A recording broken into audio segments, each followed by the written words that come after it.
kick the field goal. It'll be Jason Changel out of the hold of Mesco.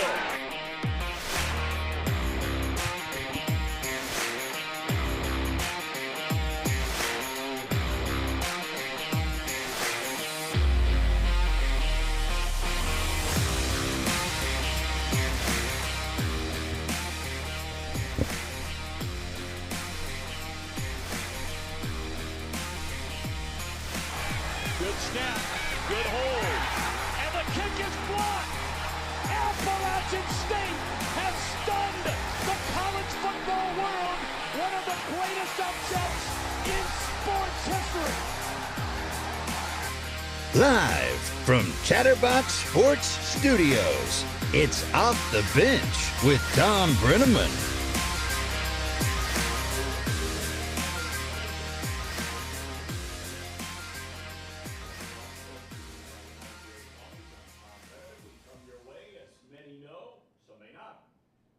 Friday, 10 a.m. to noon Eastern. You can find us on YouTube/Chatterbox Sports. We always ask, if you would, please subscribe to the program. You can also find us streaming on Facebook, on the Chatterbox Sports page. Flip the notification switch on. If you'd prefer to join us in podcast form, by all means, just search up Off the Bench with Thom Brennaman, and you are dialed in. We okay over there, fellas? Good morning, Trace, Paul. Hello. How are you? Okay today? I think so. I mean, I get back in the studio and all of a so. sudden, stuff's going south and Casey's sick. Well, if we're being honest, there we go. Casey has a trigger, I guess. I told you I was going to make your mic hot. That's all we need. Another hot mic. During the deal. So There's nothing better in the world. What he has, Nothing better than that. what he has, Tom. Here, I guess we could put ourselves on screen here. What he has is a trigger that if you put your audio on right before, and as soon as you put your program, your face on the screen, it'll automatically reverse what you did. So just trying to figure out exactly what Casey's methods are. All right. Well, we certainly hope that Casey is feeling a little bit better, and we have lots to talk about. Look, before we go any further, we'd like to send out our prayers. I know all of you feel the same to Damar Hamlin and his family. Nothing in the sports world is more important than him and his recovery right now. We might not agree on much in this country right now, but we all agree on that. Last night, apparently, we received some good news. His uncle was quoted as saying that Demar originally needed 100% of his oxygen via a ventilator.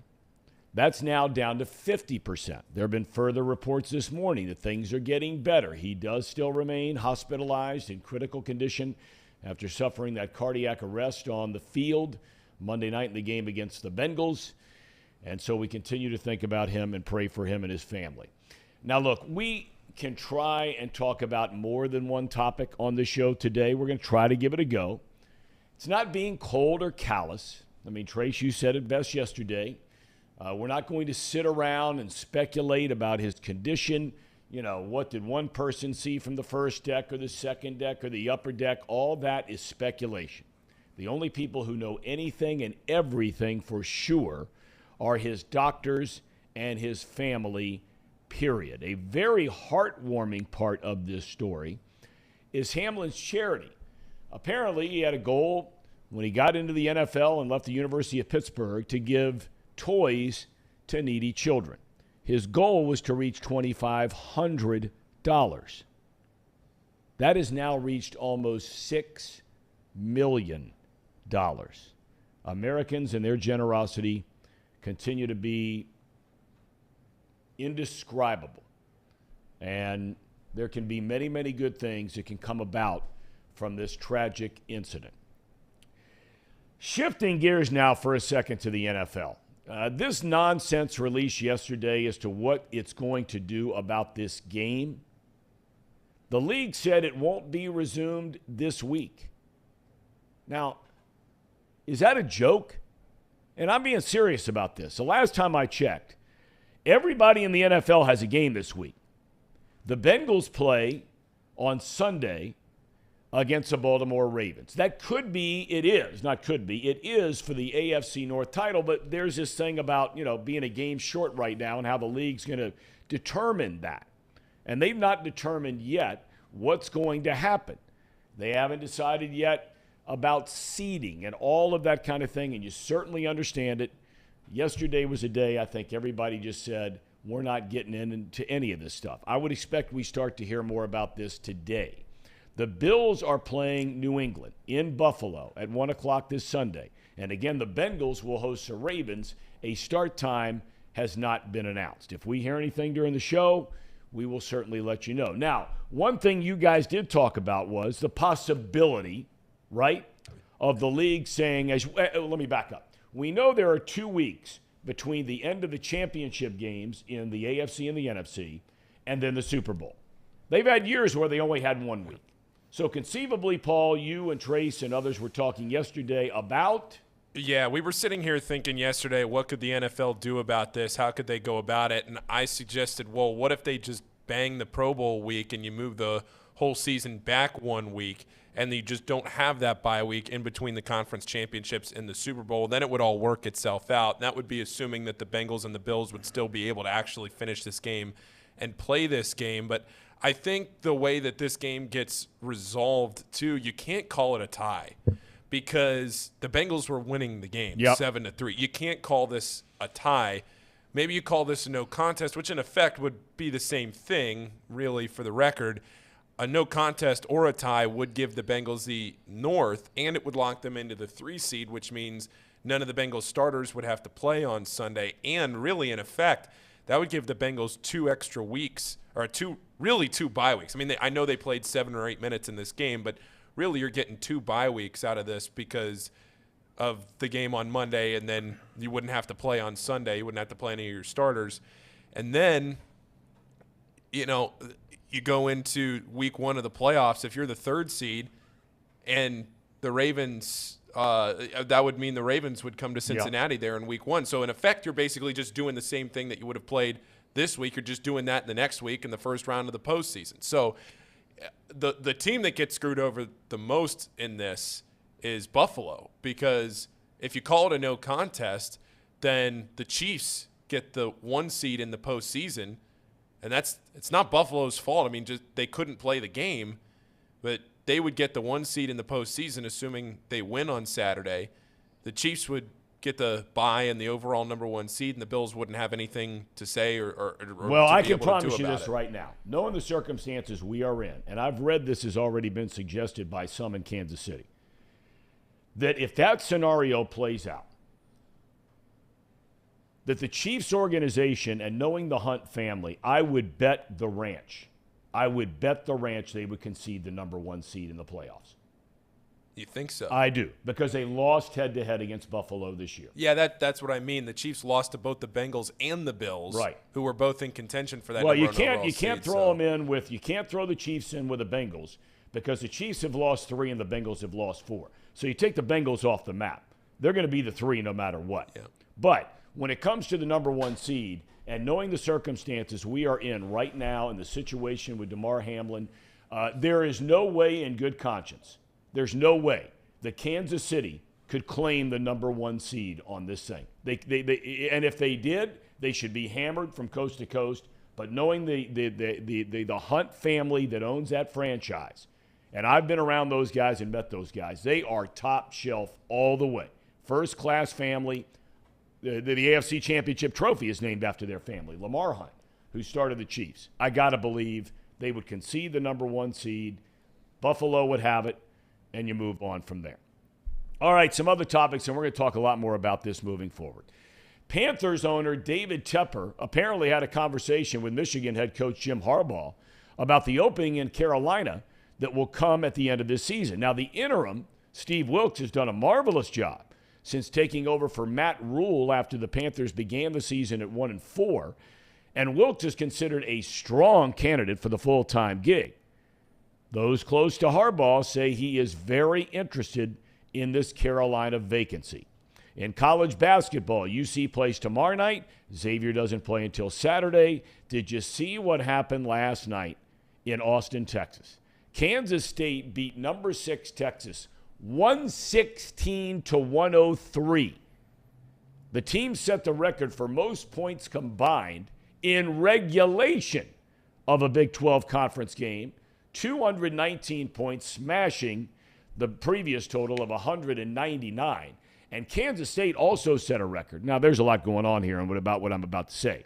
But they set a record for most points ever by an unranked team on the road against a top 10 team since the Associated Press era began. That goes back to 1948.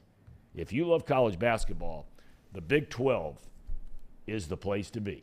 I mean, Tom, there's a legitimate chance that the entire Big 12 gets into the NCAA tournament.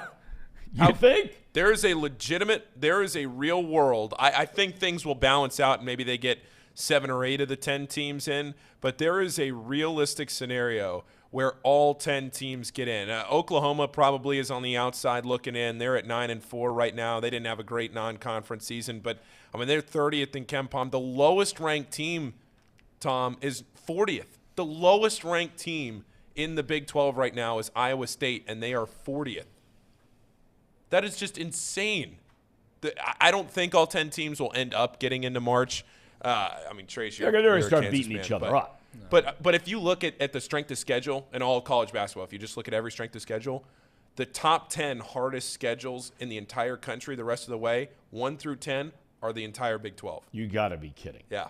Yeah, when you play against each other, obviously that's where the strength of schedule is going to kind of come into play. But the biggest thing I would say with the Big 12, with UC entering it, is that the transfer portal has completely changed college basketball and the Big 12 specifically, because players that used to be incredible players at a D2 level or even a mid-major level, if you're I want to say an All-American at Miami, right up the road. Well, I mean, Ohio University had Ohio, 2 great players last year, and right. they're both playing an extra year somewhere else now too. So that's what you're getting now, is you're getting a lot of great players that traditionally would have never gotten to a Power 5 conference going straight to a Power 5 conference. So you're going to see the big dogs get better, and unfortunately it stinks. I don't know how you fix that for the mid-majors. It's impossible to a certain extent, but best of luck to them. Your dad looks primed and ready, and I'm not smart enough to be able to talk to him because I am not Casey McAllister. But we're going to bring him in. You ready to bring him in? All right, we're bringing in Marty Brennaman, and we're going to start on a very serious note. First of all, Dad, Happy New Year. Nice to see you. Wait. Hang on there with us. Are you there, Dad? No? Oh. No? I don't hear him. What about now? Really? No, we got you now. We can hear got you. you, Marty. You can put your phone back, It's on me, Marty. It's on me. All right, there we go. Okay. We're good to All right, go. Happy here we New go. Year. How you doing? Same to you guys. I'm doing just fine. Thank you for asking. You were in the broadcast booth when John McSherry on opening day of 1996, 7 pitches into the game, he all of a sudden looks out at the second base umpire, starts to walk towards the Reds dugout, cardiac arrest, and drops dead right on the field. You're one of the few people that has ever been behind the microphone in such a moment. Now, obviously, that's not the case right now with Damar Hamlin. Right. I can't imagine there's anything, I don't even know, Dad, you tell me, any words to describe what it's like to try and have to sit there and talk about something that you know is really, really bad. Well, the first thing that came to mind when I was watching that tragedy on the field on Monday night was and then the ensuing conversation that went on when everybody realized that it was more than just a quote unquote normal injury. When the EMT started providing CPR and the whole 9 yards and I could tell and I could empathize with Joe Buck. I thought Joe Buck did a wonderful job. Yep. Under the circumstances, because I've been there. I know how it is. It's the only time in my career where I've ever had to measure every word that came out of my mouth before I said it. Because I knew, and I don't know how I knew, but I knew when John went down, it was more than just a circumstance that will have a happy ending. I intuitively knew that. So you have to be careful what you say. And while, all the while you're stunned because you've never been in that position before. You've never seen that type of thing happen before. And so I every time that Joe and they constantly went to breaks, and I understand why they went to breaks. They had nothing to say that was good. And rather than say something that could be misconstrued or something that came out that you'd want to pull back as soon as you said it, they had the safety net of going to a commercial break. And I understood all that. It's just a terrible, terrible situation. And you and I both know this, Tom, and I think this is broadcasting 101. I learned it when I was in Salisbury, North Carolina back in the 60s before I moved on. If there's an injury on the field, you never speculate on what that injury is, because you may have a mom, a dad, a husband, a wife, children, whatever the case might be, listening to your broadcast. And you don't want to, you may have a feeling, and I did as far as McSherry was concerned, but you don't want to comment about what you think is wrong because you don't know. And in those situations, it just can create terrible heartache and terrible concern that may be baseless, or it may be something that you commented on that you turned out to be correct on. And we all learned that early. But I sat there and I rooted for Joe to get through it, because I know he was affected like all of us were. He had to carry the load on that thing. And then later on, they brought Troy Aikman in and he made comments. But it was just something that hopefully, if we live to be 1,000 years old, we never have to be confronted by again. You know, in this day and age, back in 1996, you didn't have all the social media and all that kind of thing that we have now. You don't have the talking heads constantly. You didn't have them constantly like they are now. I got to tell you, Dad, and I wasn't aware of it until this morning, and sitting here talking to Brandon and Trace and Paul about, I don't know if you saw some of the comments made by Bart Scott, former outstanding player in the National Football League and now is a talking head on ESPN, and made some comment yesterday blaming T. Higgins, saying he lowered his head into the chest of this guy. I mean, I just found out about it. He ought to be fired. Well, I mean, he ought to be fired. I just can't imagine. I can't imagine how T. Higgins must feel through all of this. His mom has been extremely active on social media and sending out prayers for the Hamlin family and everybody involved. I can't imagine how he feels. And now when you have some guy who played the same game he played to turn around and come out and throw it out there, right, where it's out there now. I mean, he's already said it. I know about saying something, and it's out there, and it's going to be out there forever. But to put T. Higgins in that kind of situation, to say that, is just unfathomable. Well, it's completely irresponsible is what it is. And I think it's a prime example of hiring people in the broadcast industry today who are not prepared to be in a position like Mark Scott is in, has no clue about how, what kind of deportment that you need to exhibit in times like everybody is dealing with right now. But to blame T. Higgins for something like that is absolutely ridiculous. And it's amazing because in the moments after we realized this thing was really a tragic thing, his name was one of the first that came to my mind, because I just felt that, this kid, right or wrong, and I think it's absolutely wrong for him to even think that he might have had something to do with that, and bear any kind of burden or any kind of guilt. And then to have a guy like Mark Scott kick him while he's down by saying that maybe he had a direct hand in putting Damar Hamlin in the position that he's currently in. It's ridiculous. And again, I blame the networks. I blame a lot of people that are responsible today for hiring guys who have no experience to speak of at all and don't know how the hell to deal with situations like this other than to say stupid shit. The Reds played the next day after John McSherry died on the field. They resumed There's a story behind that, too. Well, go ahead. Yeah, Please go ahead. share it with us. Love to hear it. Well, and you probably know this, and you may have already discussed it. If you have, stop. No, we have not. Okay, well, you said 7 pitches in, and that's correct. I mean, the game began at 1:05, and 7 pitches in, he threw up his hand and turned and didn't walk toward the Reds dugout. He walked to the door behind home plate. And when he reached the warning track, he went down on his knees and then went face first into the cinders that made up the warning track around the outfield and home plate and the whole area. That was roughly an hour and a half later. At 2:45, an announcement was made that the game would begin in 30 minutes. Well, 30 minutes came by and there was no game. And finally, well after that, the announcement was made that the game was canceled and would be played tomorrow. Now, the backstory was that Marge Schott wanted to play the game then, that day, April 1st. She wanted to pick it up and go ahead and play, despite what we had all witnessed on the field in the first inning.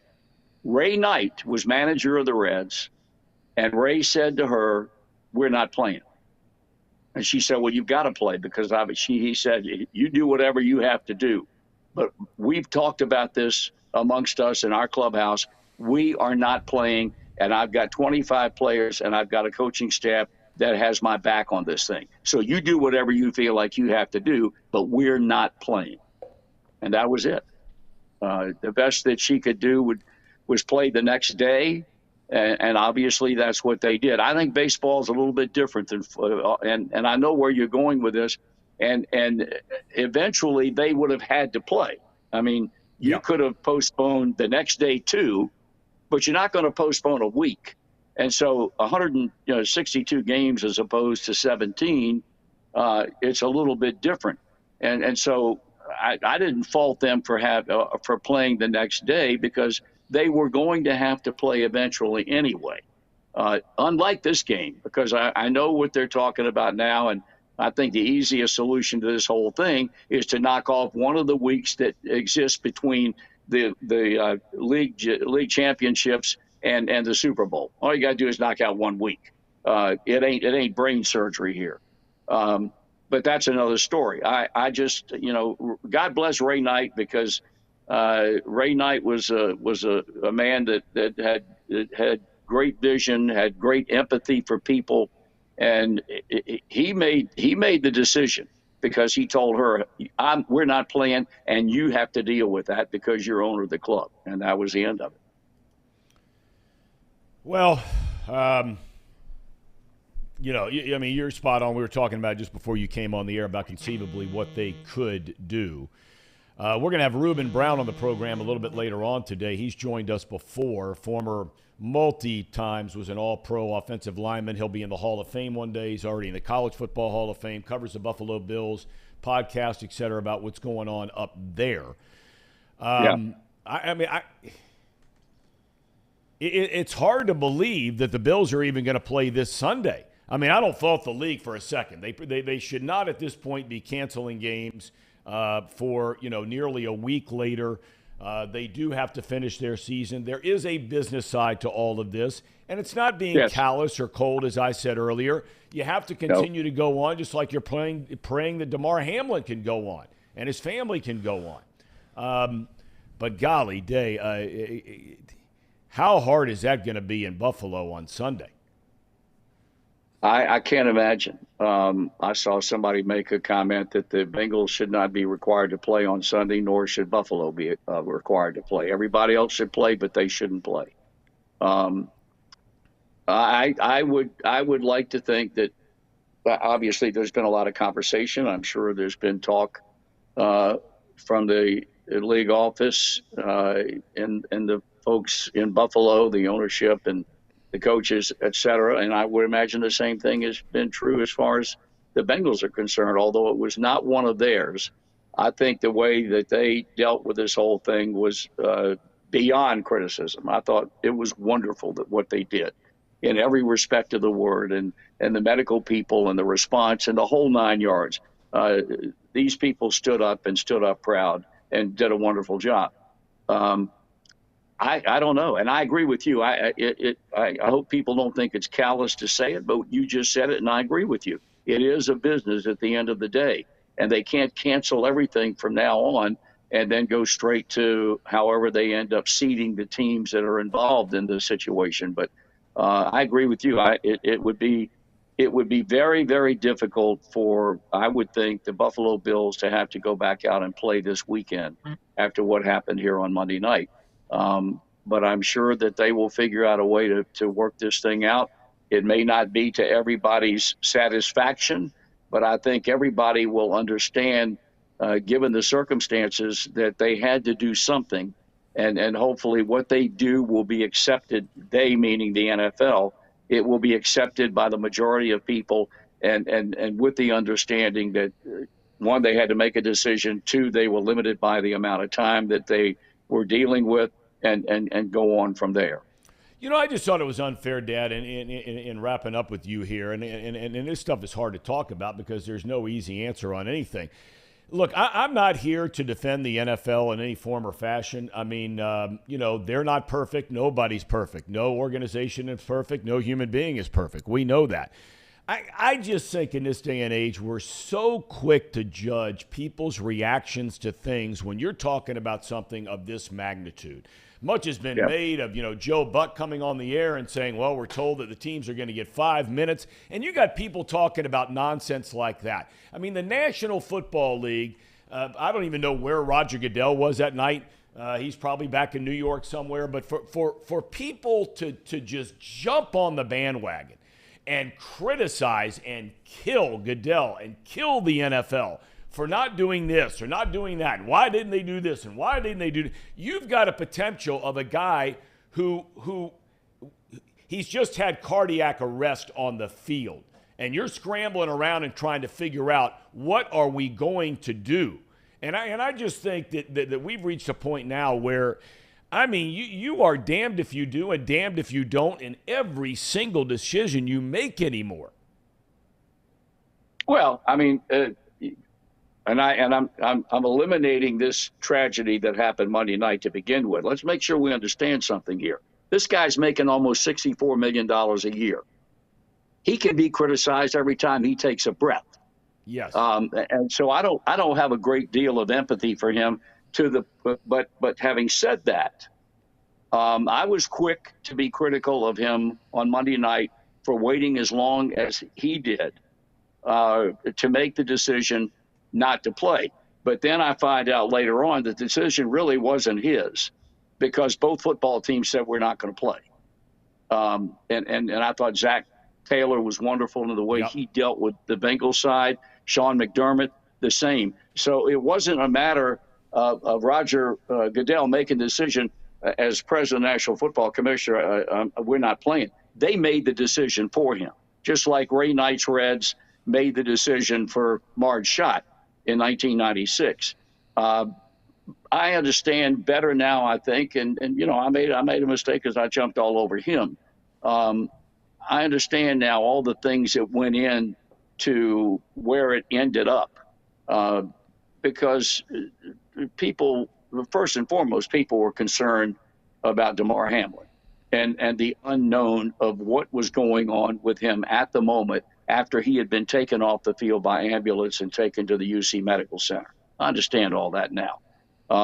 I understand where you're coming from, but again, if you're going to be commissioner of a league and you're going to make that kind of money, then you got to live with the criticism that comes your way. And again, I say that in a general sort of way, not taking into account or eliminating for a moment what happened on Monday night and how they had to deal with that on a minute by minute real time basis. And in summation, I got to believe, based on everything that we found out later, once they got him into the ambulance, and I'm not making an excuse, and nobody has come out and said this, but they were waiting for his mom to be able to get down there before they got him to the hospital. If all of a sudden 5 minutes after this happens, you cancel the game, you got 65, 70,000 people pulling out of there, and I know ambulances can get through it, but I mean, it makes it a little bit harder if all of a sudden you got this mass exit of people trying to get this young man out of there. So again, it just, and I'm with you all the way. I mean, there are things that Goodell has done where he has earned criticism and Yes. And should be held accountable. There's no doubt about it. But this was so different. We haven't seen anything like it in the better part of 50-some years, going back to a Detroit Lions player in the early 70s, if I'm not mistaken. And so, But, Dad, thanks so much for sharing your insight on this. Really appreciate it. And thanks for the time today. Okay, pal. Enjoy being with you guys. Okay. All right. We love you. We'll see you soon. Love you too. Thank you. All right. So, some interesting perspective there. You were getting ready to say, Paul? No, I wasn't getting ready to say anything necessarily. I do have something in a tweet thread I'm going to bring up here in a second. But one thing I wanted to ask you, just since we're talking about it before we get off the topic, a lot of praise was being given to Scott Van Pelt and to Ryan Clark and Troy and Joe and to the studio crew, Schefter, Booger, Susie Kolber, and I'm blanking on who the sideline reporter's name was in Cincinnati. But to Lisa Salters, Lisa Salters, to everybody that handled the situation as well as they did. I mean, they were basically on the air straight for 2 hours. Yeah. And it became pretty clear when they went back to the studio with Schefter and Booger and Susie Kolber that after about a half hour, they just kept saying the same things over and over. And it's a tough spot where you want to stay on the air and you want to be able to cover the situation, but you also don't have any new details. You don't have anything that you can offer as an update. But I thought overall, I thought Scott Van Pelt, I don't know how much of it, Tom, you watched, but from the second, I don't think I changed the channel for about 3 hours, and I watched the whole thing. And from start to finish, I just can't imagine, and I wanted to ask you about it. It's I don't want to say it's easy, but it's relatively easy, right, for a professional like yourself to sit up there and call a game for 3 hours and talk about who throws the ball, who catches the ball, who makes the tackle. But when you have a situation like this where you have to improvise and where you have to handle this in front of what turns out to be dozens of millions of people, because this is on ABC and ESPN, and this is a nationally televised game, the only game and the biggest game of the NFL season, and you as a play-by-play broadcaster are put on the spot to figure this out. What's the first thing that maybe runs through your head, Tom, or what are you thinking about? I don't know. I'm just curious because as somebody that's been in the booth for as many years as you have, I know maybe you haven't seen something exactly like this, but just to maybe offer some perspective yourself. Well, the thing is, I think my dad hit the nail on the head there about you don't want to start speculating because you don't know what happened, and that pertains to an injury on the field, as he pointed out. I mean, you just don't know. You can see a guy reaching down. I remember years ago I was doing a baseball playoff game out in Oakland, and the A's had an outfielder named Jermaine Dye who fouls a ball off of his leg. And we've all seen 1,000 times. Guy does it, walks around home plate, and gets up and gets back in the box, and the game goes on. This guy did not get back in the box. And we can show the replay 1,000 times. Where did the ball hit him? Well, turns out, and this is nothing compared to this Hamlin situation. I'm not bleeding one into the other. But to answer your question about what do you do? Well, we don't know that the guy's knee has just been shattered. He fouled the ball off his foot and shattered everything inside, or off his knee and shattered everything inside of there. And he's got a family. I don't know if they're at the game. His mom, his dad, his brother, his sister, his wife, his kids, whole 9 yards. You can't start speculating. This thing turned into a news story more than a sports story. The closest thing that I could draw as an analogy to this would be the earthquake back in 1989 in San Francisco. Al Michaels is on the air as a sports broadcaster. I was at the stadium that night. I saw what was going on about an hour and a half later as I started to drive back through San Francisco. Power was out. Bay Bridge had collapsed. Dozens and dozens of people are dead. Dead. And now Al Michaels is trying to navigate this whole thing as a news guy. It was very clear that ESPN, and even though that's obviously they're owned by Disney, ESPN and ABC and the whole 9 yards, they didn't have a reporter going to the UC Medical Center. They didn't have news reporters out there trying to cover this story. And so for Joe Buck and Troy Aikman and for Susie, who I've known Susie for years. I think the world of her. She was a sideline reporter for my group one year in the NFL. Really smart, does a great job. I really felt for Booger McFarland in there. He seems like a very decent man. Now, people may have disagreed with what kind of job he did in that tough spot on Monday Night Football up there. You know, in this situation, you saw a human side of so many people, especially him, in that booth where, I mean, what else is he going to say? And I didn't see any of the Scott Van Pelt, but just knowing him and his track record, solid guy, does a great job, right? Compassionate, empathetic. You going to add, Trace? Yeah, Scott Van Pelt was almost built for that type of situation for that network. I mean, he's so incredibly professional, so witty enough to be able to understand the magnitude of the situation.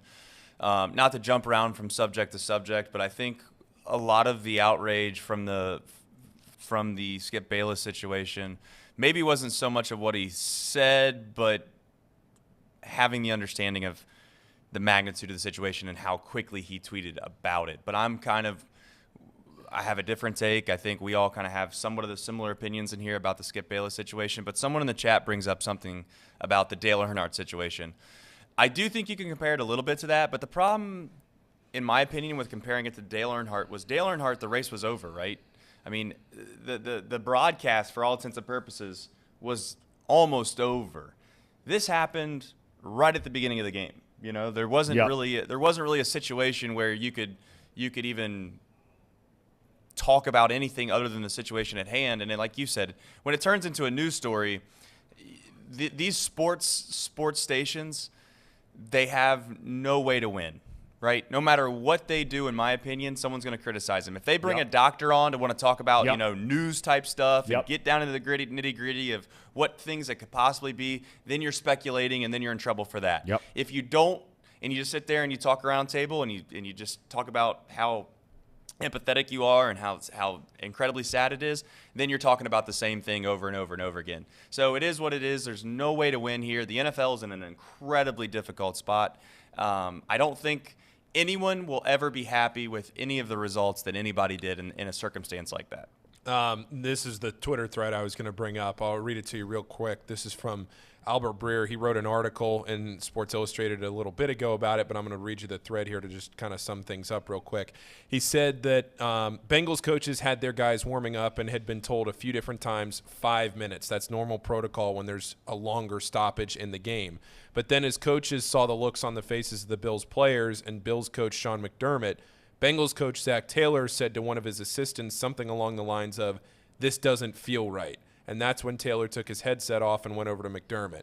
I don't know specifics of what Taylor and McDermott said to each other, but the gist coming out of it was that there was no way this game could go on and the players could go out there and finish the game. The Bengals stopped warming up, and it wasn't long before the field was cleared. And then his last tweet was, "Honestly, I don't think there's a bad guy here. I think the NFL, officials, and Bengals followed normal protocol at first. I don't believe anyone was saying, get them back out there." And then reality sunk in, and Taylor and McDermott helped steer everyone to the right conclusion. Spot on.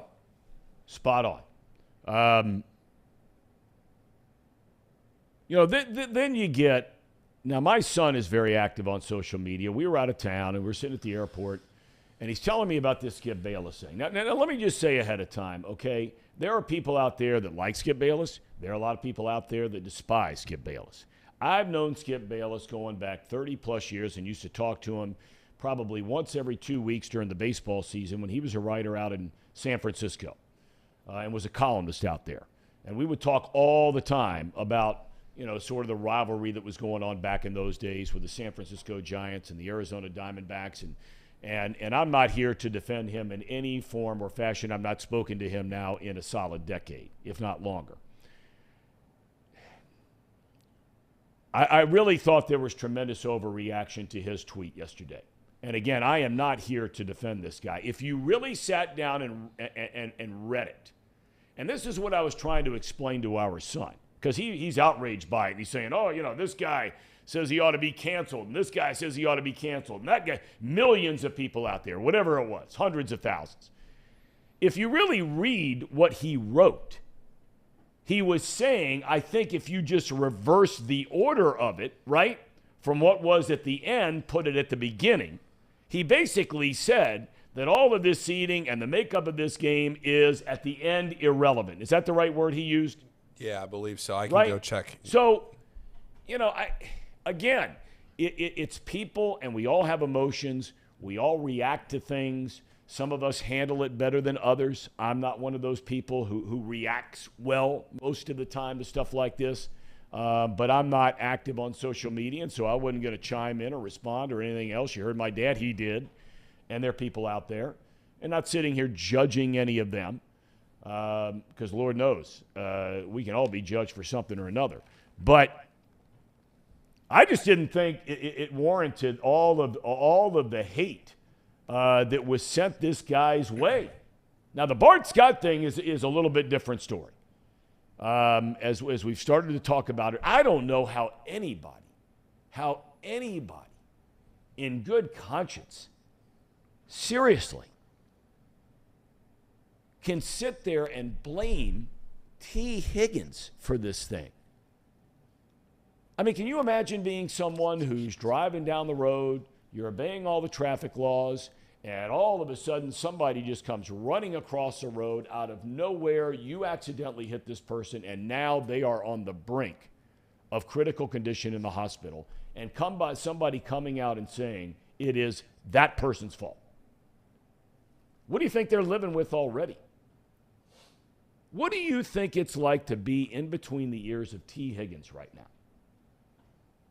Guy didn't do anything that you wouldn't do 150,000 times in a football game.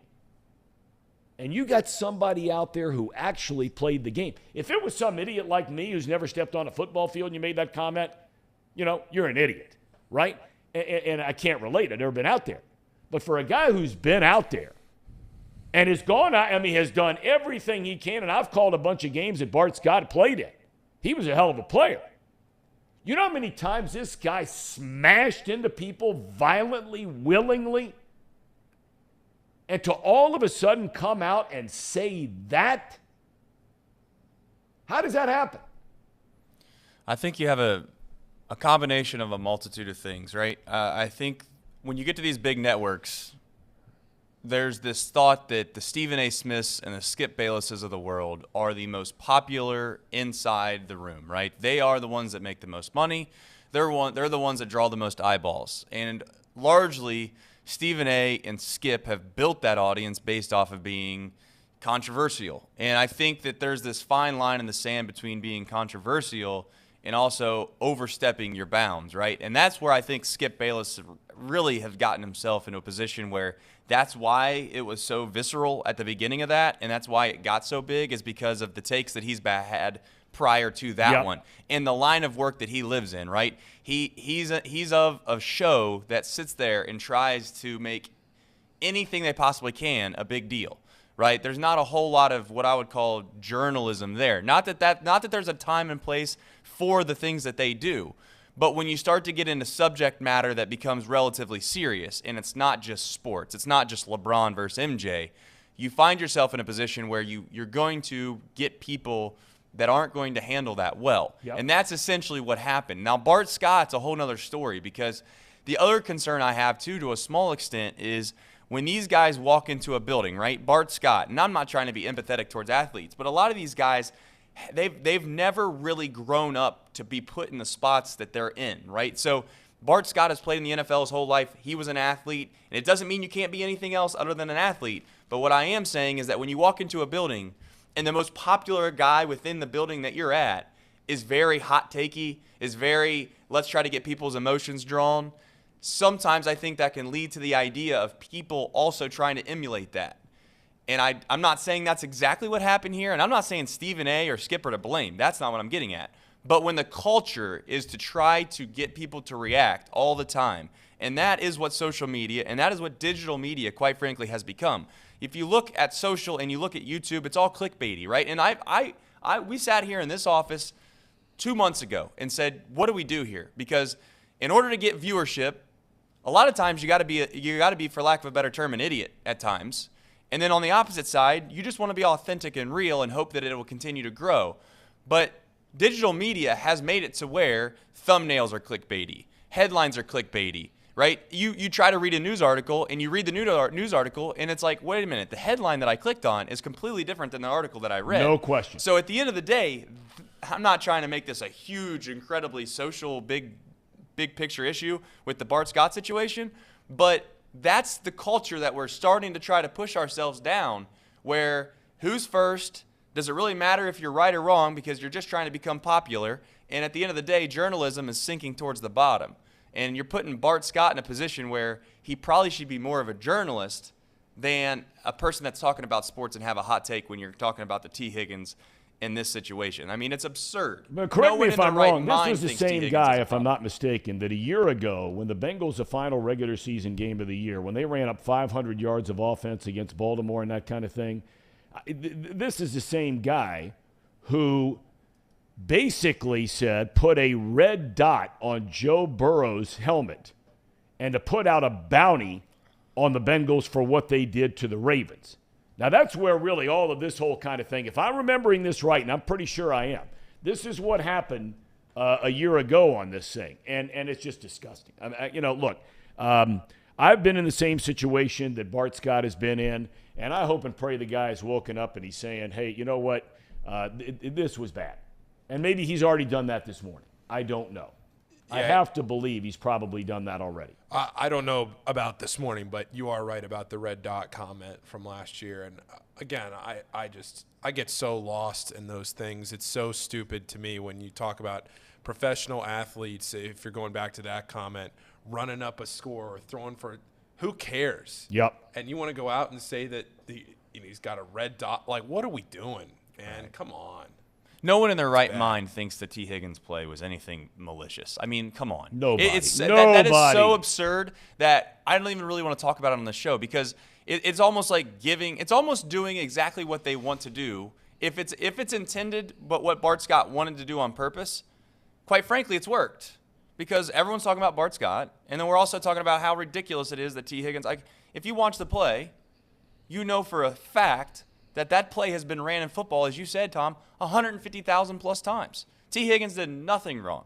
So it's absurd to even say such a thing. Yep. And to be honest, if he were to get let go because of that, I don't believe in cancel culture, obviously, but I could understand why you would let someone go from a job when they make that big of a mistake in that critical of a moment, talking about somebody that, quite frankly, their health and their mental health matter just as much as anybody else's. And you're almost blaming somebody that is blameless, right? I had Mike Reed years ago, and before we go to a commercial break, I'll never forget this as long as I live. And for those of you that don't know who Mike Reed is, Mike Reed was the best defensive player in college football for Penn State in the late 60s, early 1970s. He went on to be the fourth pick, something like that, in the NFL draft by the Bengals. He was the best defensive lineman in the NFL his first 4 years in a league. All-pro 3 times, sacks. Aaron Donald, in fact, just broke all of Mike Reed's records for most sacks in 2 years, most sacks in 3 years, most sacks in 4 years. Mike Reed quit playing football to start playing music at the Blind Lemon in Mount Adams when he was 26 years old. He quit. He wanted to be a musician. He's gone on to write 25, 35 number one hits, everybody from Bonnie Raitt to Michael Jackson to Alabama to blah, blah, blah. I got to know him quite well socially through a mutual friend, Eddie Shepard. And we were having dinner one night at Eddie Shepard's house, and I will never forget this as long as I live.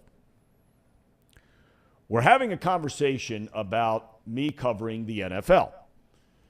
And he says to me, have you met anybody interesting? Any of the players that are really interesting?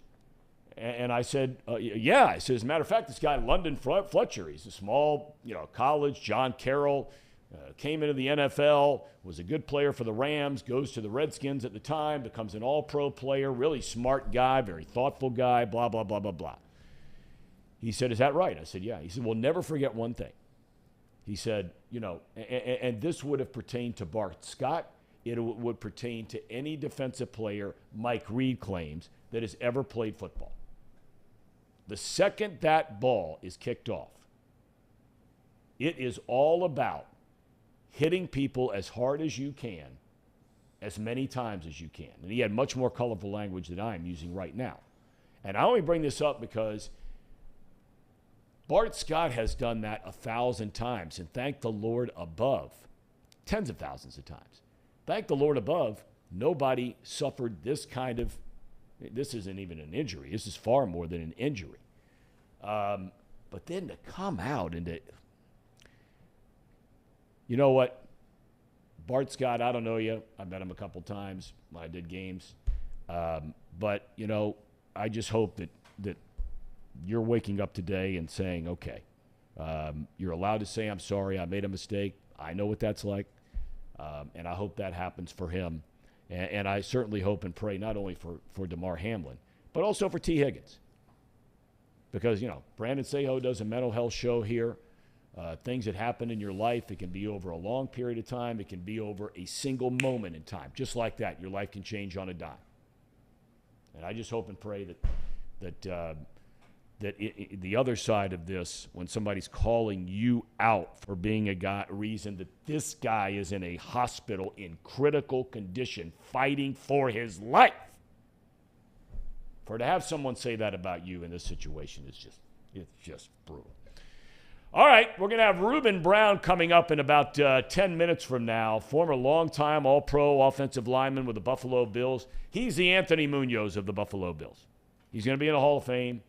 Now he covers the Bills regularly, and we're going to get an update from him on exactly what is going on in Buffalo, and you know, get his thoughts on not only Damar Hamlin, but about the Bills moving forward, and what, you know, he sees their situation, and you know, what do you do? Not that he has the answers, but this guy's a really sharp dude. You'll like this guy. We're back with more in a moment. At United Dairy Farmers, we've perfected freshness in our family bakery, where we use only the finest ingredients, like thick, high-quality glazes on our signature donuts, before delivering them fresh from bakery to store every day. UDF, made for you. If your AC or furnace is struggling, turn to the experts at Bartell's Heating and Cooling. Their certified technicians get the job done right the first time, and if you need a new unit, Bartell's will give you upfront pricing with no hidden fees. Plus, ask about Bartell's 0% interest financing for 60 months. Learn more at bartellsheatingandcooling.com. Bartell's Heating and Cooling, for a comfortable way of life. Eli's Sports Bar and Grill, proudly sponsoring high school football with 3 locations in Mason, Liberty Township, and Ross, Ohio. Our 10-foot screens guarantee a great view from every seat in the house. Eli's Sports Bar and Grill, the best place in Cincinnati for sports, food, and fun.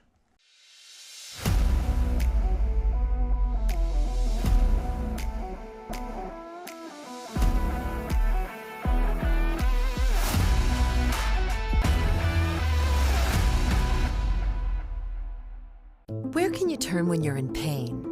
Turn where more high school, college, and pro athletes turn. Where your neighbors and weekend warriors turn. Turn to Beacon Orthopedics and Sports Medicine and get superior care on your schedule. That's the Beacon difference.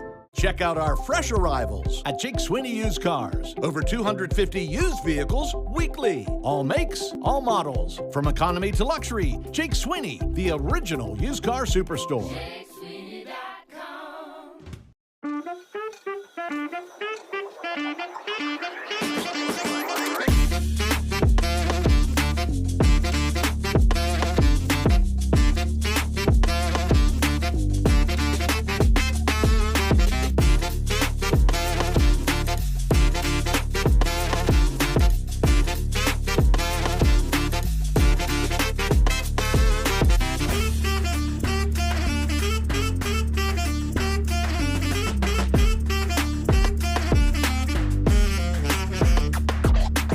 Also, when I lost in Anaheim, my dad was at the game, and my dad was down and out and sad. And see, you know, back then the older generation, a lot of times they would use negative motivation as you know, like, you can't do this, or hey man, you know, you won't do that. Where nowadays you can't use negative motivation, you know, to the young kids, because a lot of them will just sit out on you and quit. You know what I mean? So my dad. Never forget, and I've told people this, you know, he told me, he said, son, you know, I don't know if you'll ever win one, a pennant or not, we didn't win it that year in San Francisco because, we had them down. You know what I mean? And he says, I don't know if you'll ever win one, after this. And that's the first thing that I thought about was say, hey, Dad, you're wrong again. I mean, I swear that's the first thing I thought about. Dad, you're wrong. Everybody wants to say, Dad, you're wrong, right? There's 2 beds in that room. There's 2 double beds. Boy, your in that room. Jim wants to know, said it kind of reminds me of Mr. and Mrs. Wilson on Dennis the Menace. There are a lot of people wondering, what's going on down there.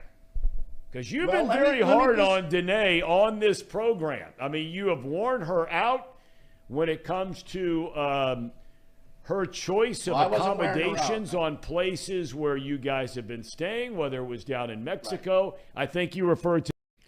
All right, welcome back to Off the Bench, presented by United Dairy Farmers. Before Reuben Brown comes on here in a matter of minutes, my feeling is on this football game, and I have to tell you, to me, it's no different than overtime.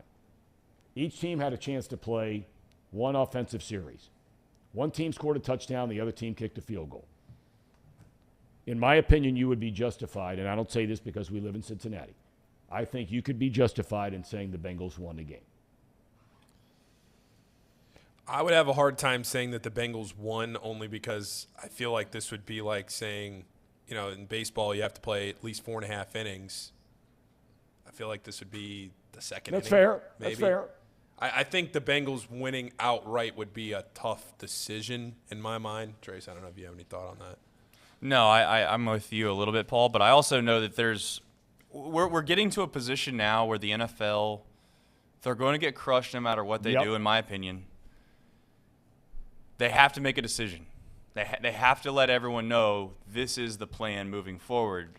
And there's a lot of really questions or not even questions, but some answers that need to be had that, hopefully – of course, no one wants to come off as insensitive. That's never the subject matter here. That's not what we're trying to do. But I think for just a purpose of a show, there's questions that I have as far as just like, if you do move it back a week, then what does that look like for the rest of the teams in the NFL? Like, do they play and then get a bye week the week right before, when do you play this game? And then on top of that, Tom, I don't know what your opinion on this would be, but like, this is a little more maybe like from the economics side of things, but like, what do you do for all the fans of Cincinnati that went to that game or that were in Buffalo that came down to that game?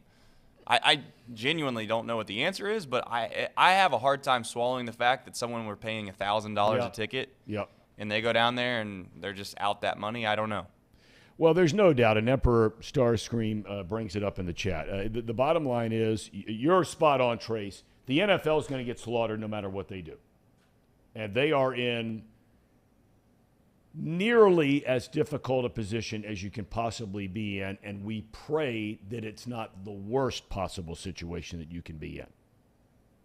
But they're right on that line. They're up against it with a young man in critical condition in the hospital. So no matter what they do, they are nearly in an impossible situation as to no matter what decision they make in regard to the outcome of the game, rescheduling the game, the seedings of the teams, if you don't play the game, on and on and on.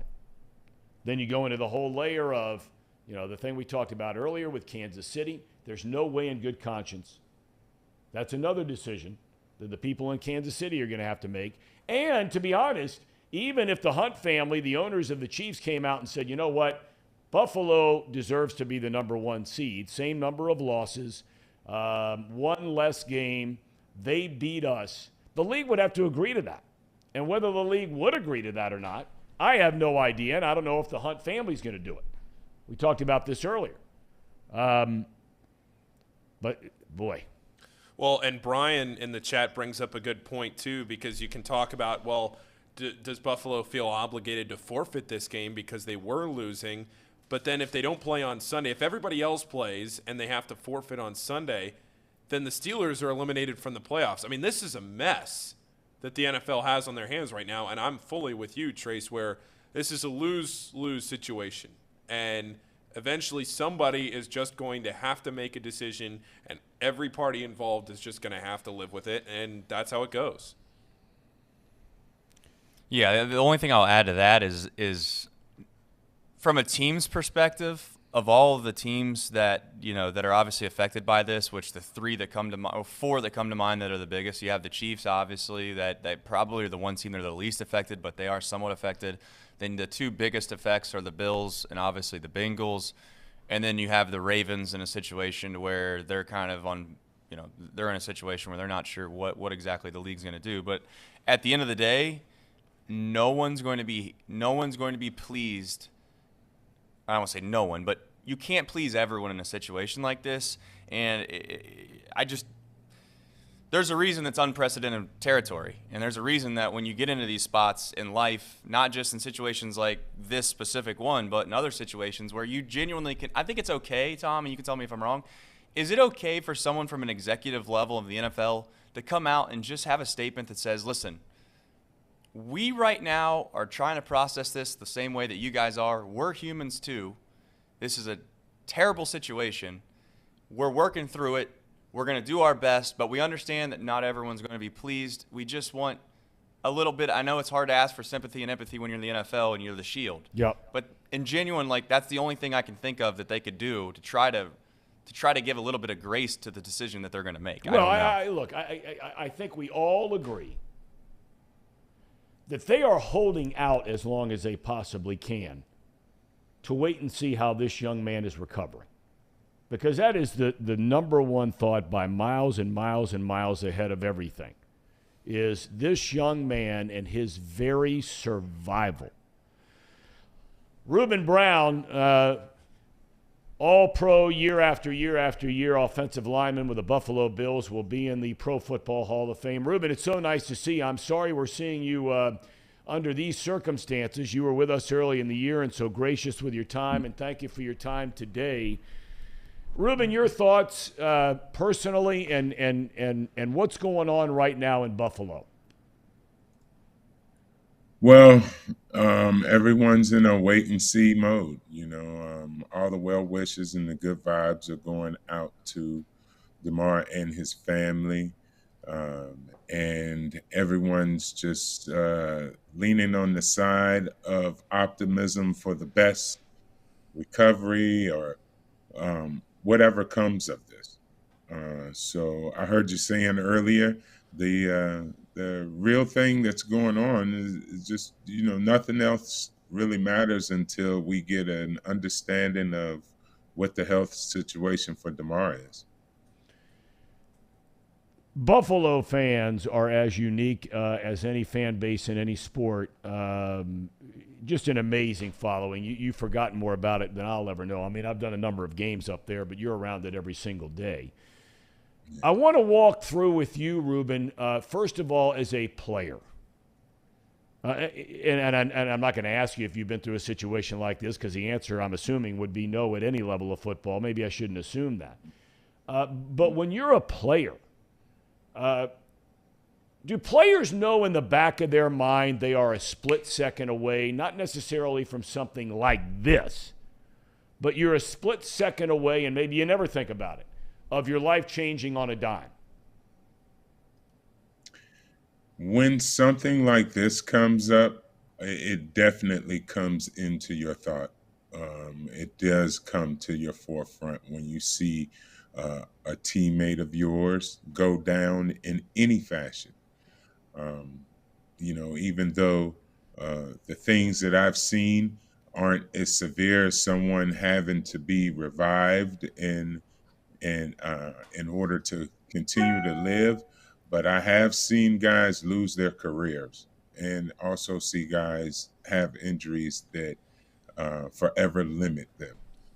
So those are all traumatic things that all football players have seen, but rarely has anyone ever seen a player having to be revived and given oxygen on the field in order to, survive or feel better. So, there's a lot of things that go in process there for a player in that moment. And you're right, you don't, while you're in the action or preparing for football, but when you see an accident or an injury happen, that comes to your head right away, and you think that could have been me. All right, well, let me ask you this then, Reuben. How in the world does any player for the Buffalo Bills, the coaching staff, the head coach, how is not that on their mind every single snap of this game in trying to prepare for a game? Can you prepare to play this coming Sunday? That's going to depend on the environment in that locker room. I'll tell you this.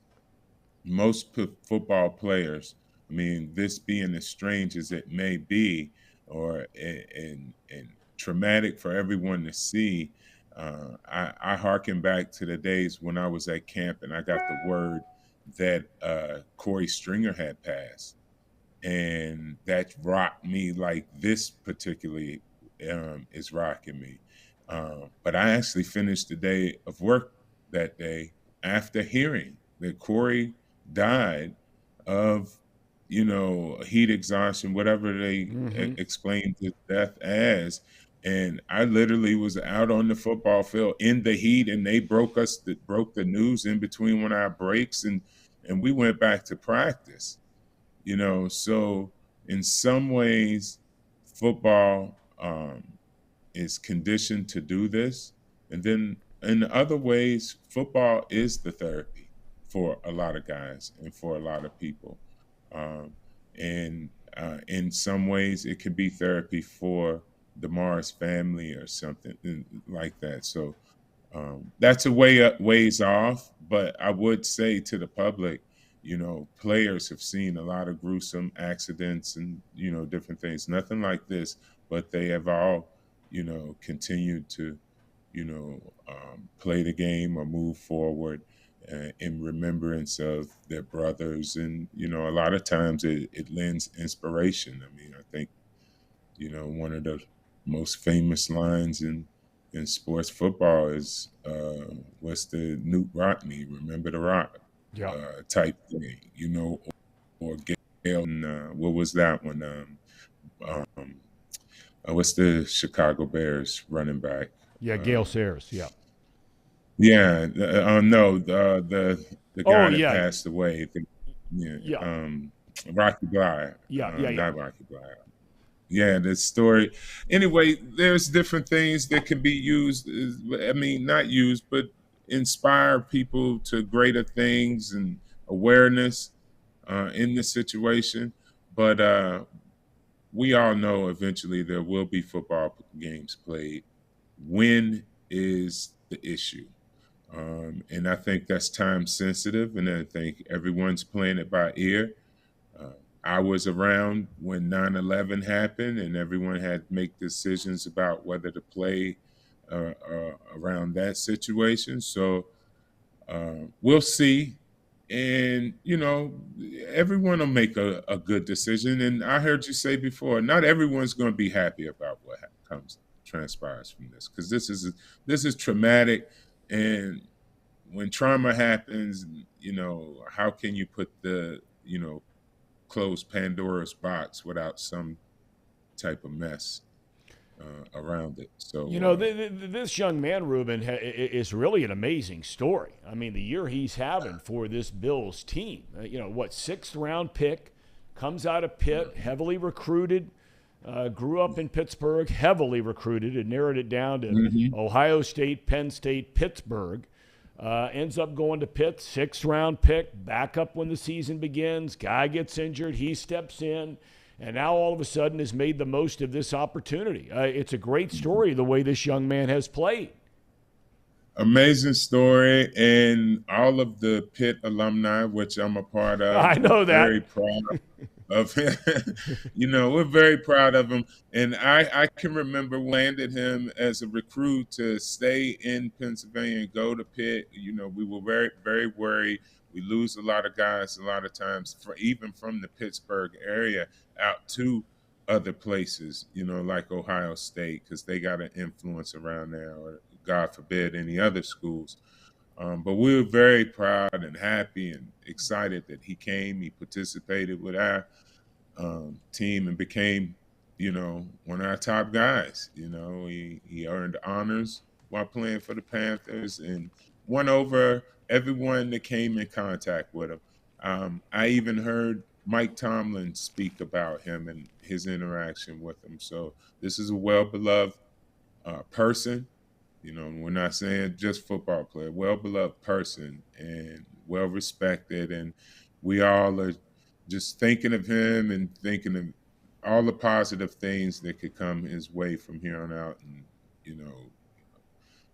everyone's sending out prayers so that we will hopefully see him, walking again and breathing and with a smile on his face. All right, before I let you go, Reuben, I do want to ask you, because you basically just said it. The show, quote unquote, must go on here, okay? And you're really up against it if you're the NFL. We've discussed this already. In the grand scheme of things, if Roger Goodell called Reuben Brown and said, Reuben, listen, man, I need some help on this deal. I need some help on what to do about this game. Should we play it and back up the playoffs a week? Should we make some kind of determination as to this game being no contest, for lack of a better term? We make the Buffalo Bills the number 1 seed because they beat Kansas City, or, because they got one less game, Kansas. You know what I'm getting at here. If he called you, what would you do here? Well, I was a big proponent of them not playing so many games in the first place. So if I was the union or a player that called me and that was my stance, I would weasel that in or drive that point in like, hey, let's forget the game and move on to what we have.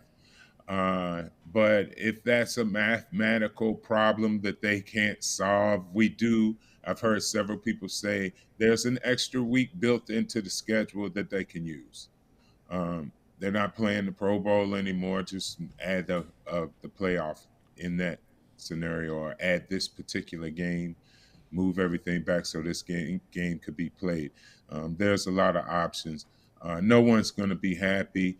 And I will tell fans and people out there in the real world that don't live a football's life like I have from a very young child up until now, up until years ago when I retired.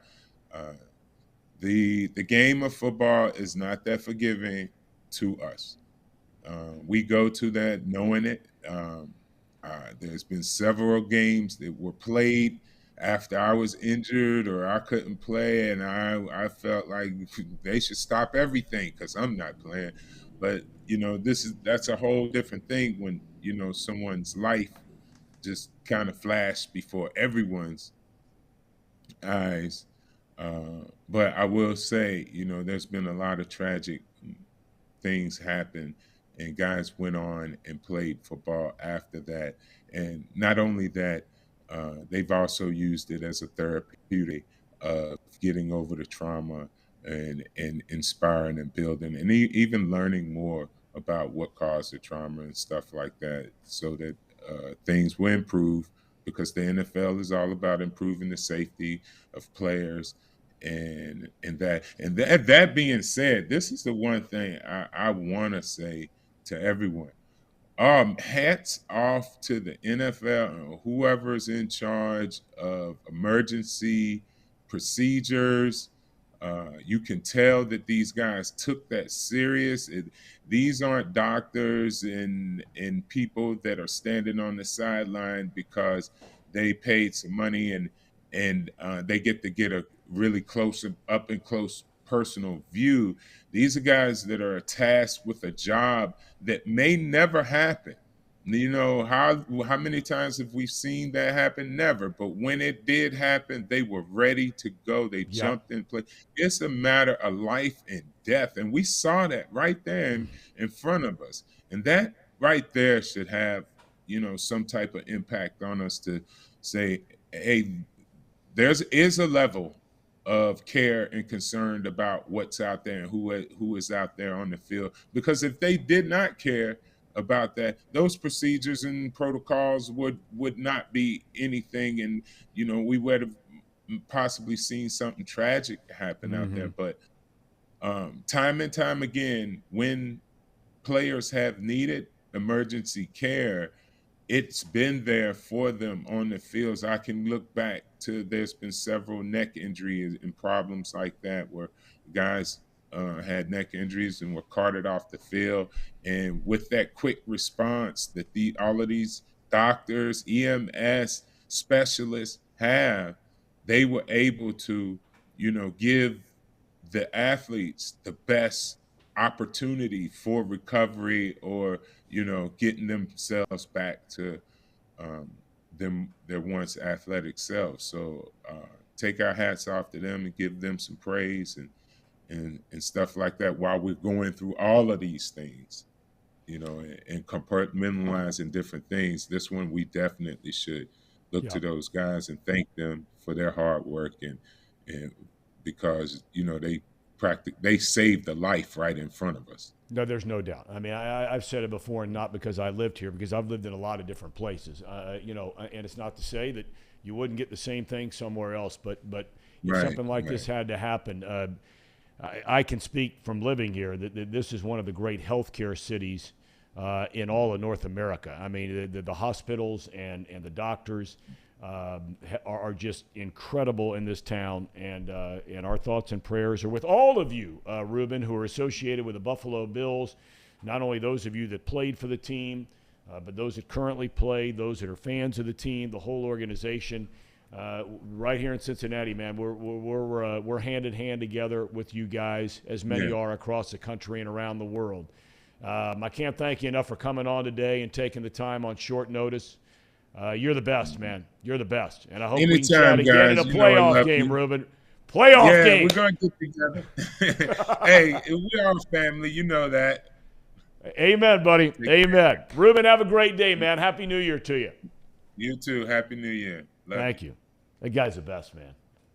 He's great. Guy's awesome. Great perspective. Well spoken. Yeah, great dude. I knew he was a Pitt alum. I wasn't going to get him any pub. But it's funny he brought up Pitt. I was with somebody down in Florida the other day, and this before all this happened. And a couple older guys, Pittsburgh guys, University of Pittsburgh season ticket holders in football and basketball and all this stuff. And Penn State was on television in the Rose Bowl. I never realized how much people from Pittsburgh hate Penn State if they are Pitt guys. Yeah, that's one thing. I mean, it's unreal. I mean, I thought the UC people like had it in for, you know, Ohio State, which they do. There's no doubt about it. They do. But, man, I guess it's the same thing with really, if you stop and think about it, it's the same thing, Pitt compared to Penn State, right?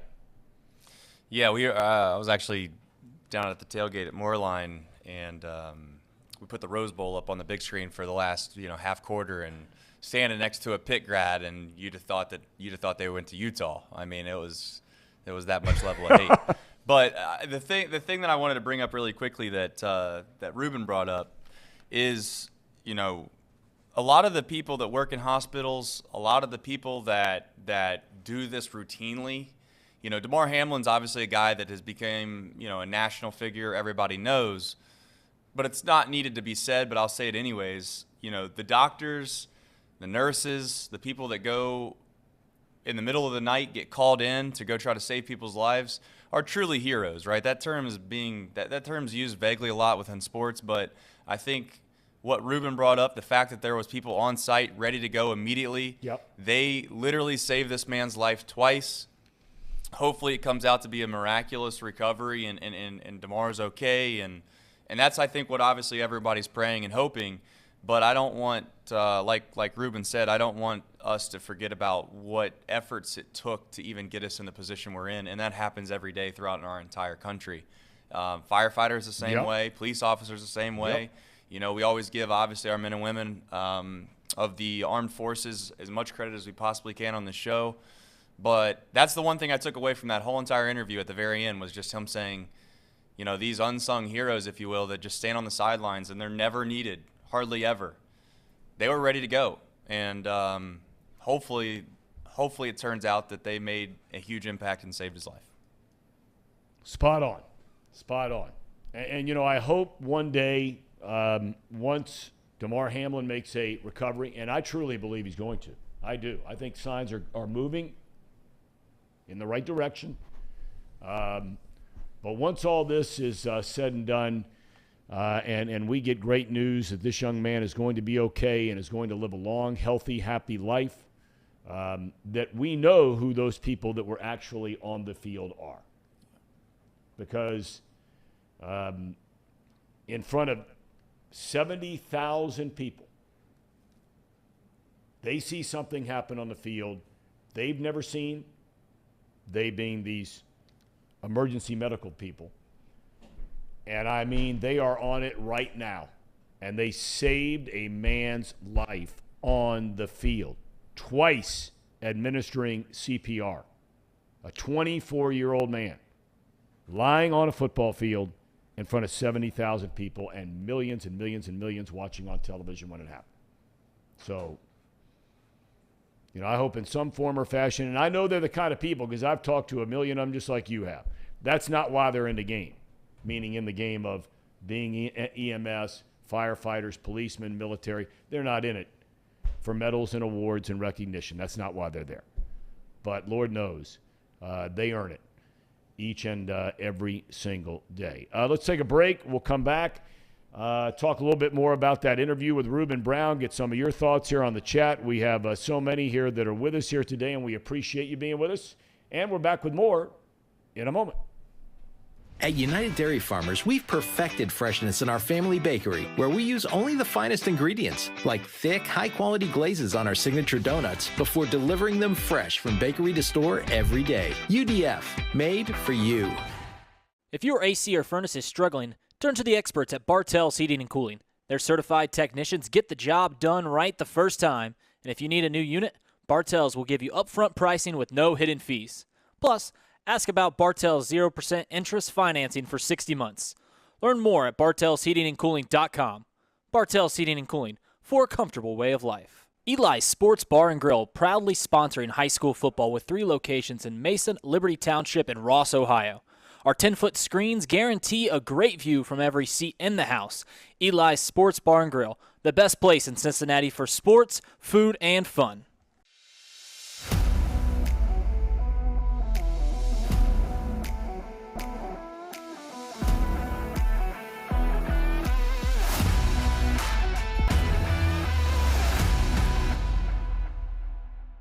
Where can you turn when you're in pain? Turn where more high school, college, and pro athletes turn. Where your neighbors and weekend warriors turn. Turn to Beacon Orthopedics and Sports Medicine and get superior care on your schedule. That's the Beacon difference.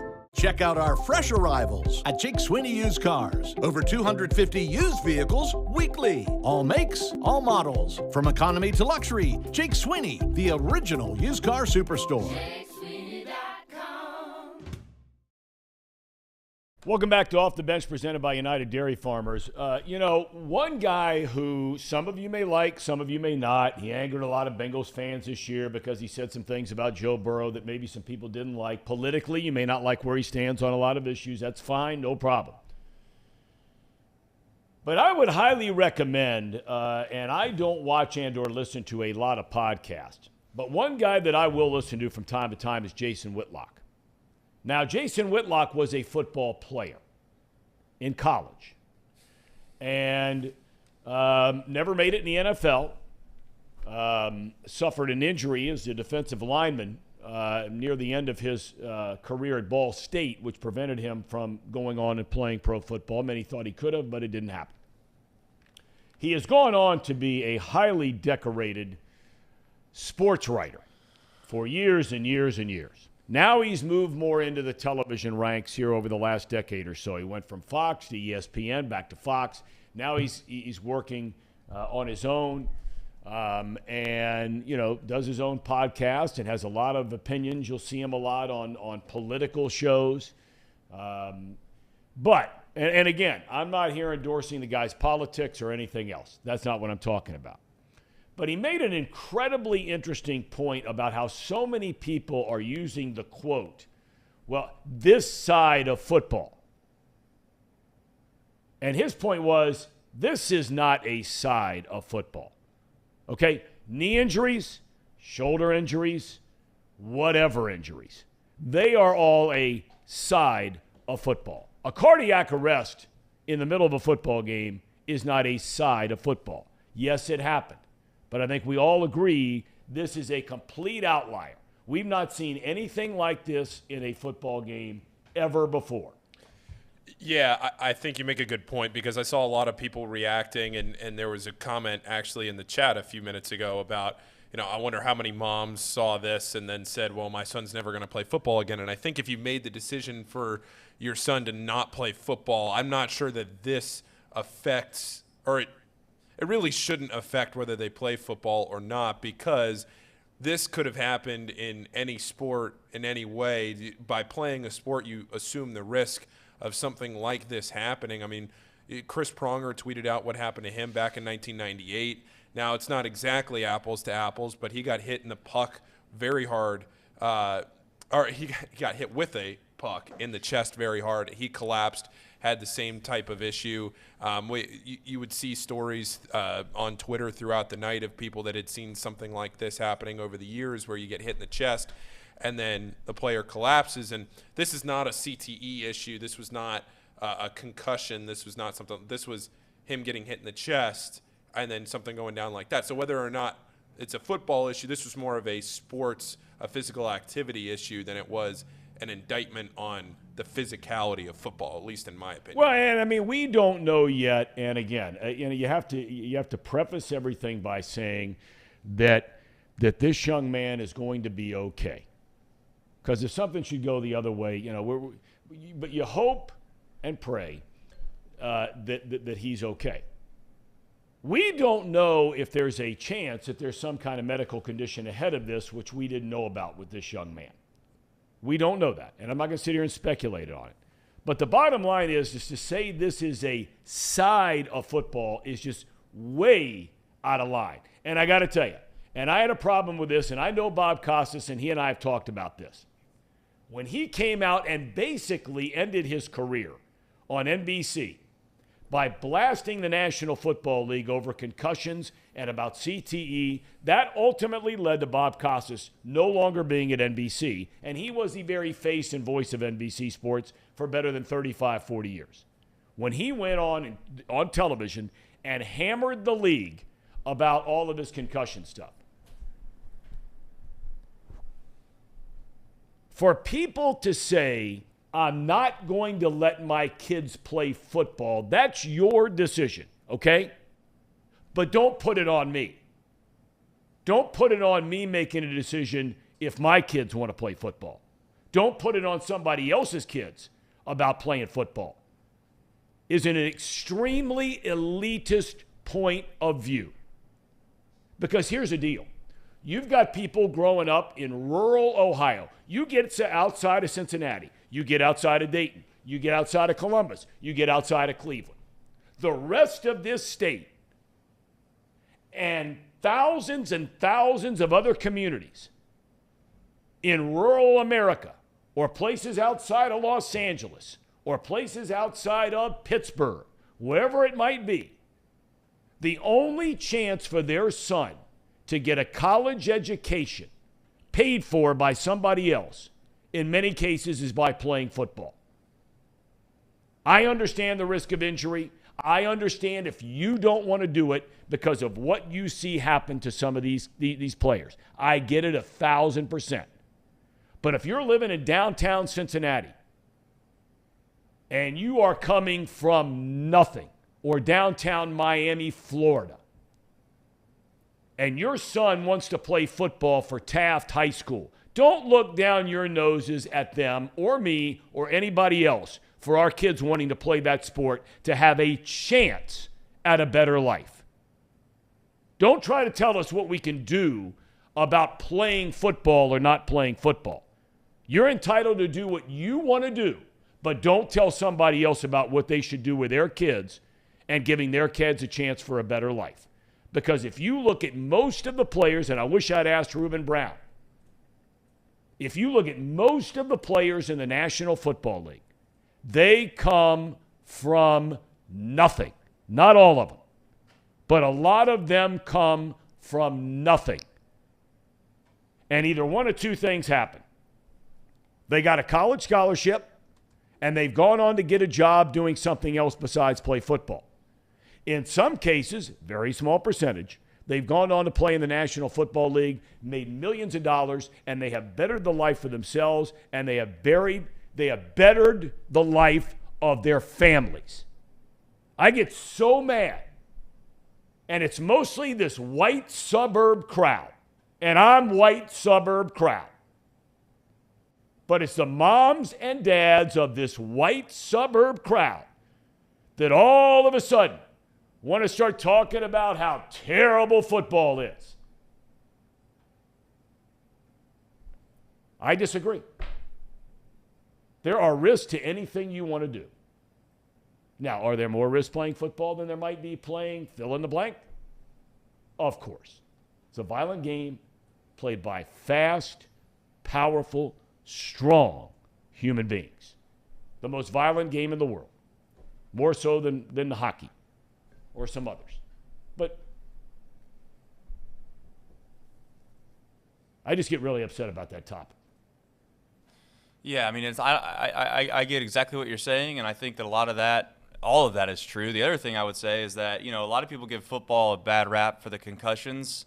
And some of not everything that people are talking about with concussions in football are not true, obviously, and that's not what you're saying either. Should kids be playing peewee football and smashing heads against each other? Probably not. But one thing that most people don't realize is that the leading sport in concussions is soccer or football, however you want to say it. I mean, that is the headers that come across the middle. You hear a lot of soccer players talk about how they've had plenty of concussions, largely because of headers, And you don't really think of it that way when you're watching the sport. But I want to backtrack really quickly kind of on the whole situation with this injury being a specific kind of indictment on football. So, my wife is a nurse, and as soon as it happened, you're leaning on her, and she actually worked in the ICU and cardiac. So she's very knowledgeable about all of this. Now, I'm not going to sit here and speculate on what she thinks it is or I think it is and all of that because, I don't know if that's fair to Demar and his family and the whole situation. But I will say, when I used to play sports, I would have this weird mechanism of doing this number of slamming my chest after something good or bad happened, or well, mostly good, obviously. And she literally told me one day, she's like, you have to stop doing that. She's like, that literally, it's an incredibly rare opportunity, but if you hit that at the exact microsecond, you literally can put yourself in a situation where you'll have cardiac arrest and your heart will stop beating.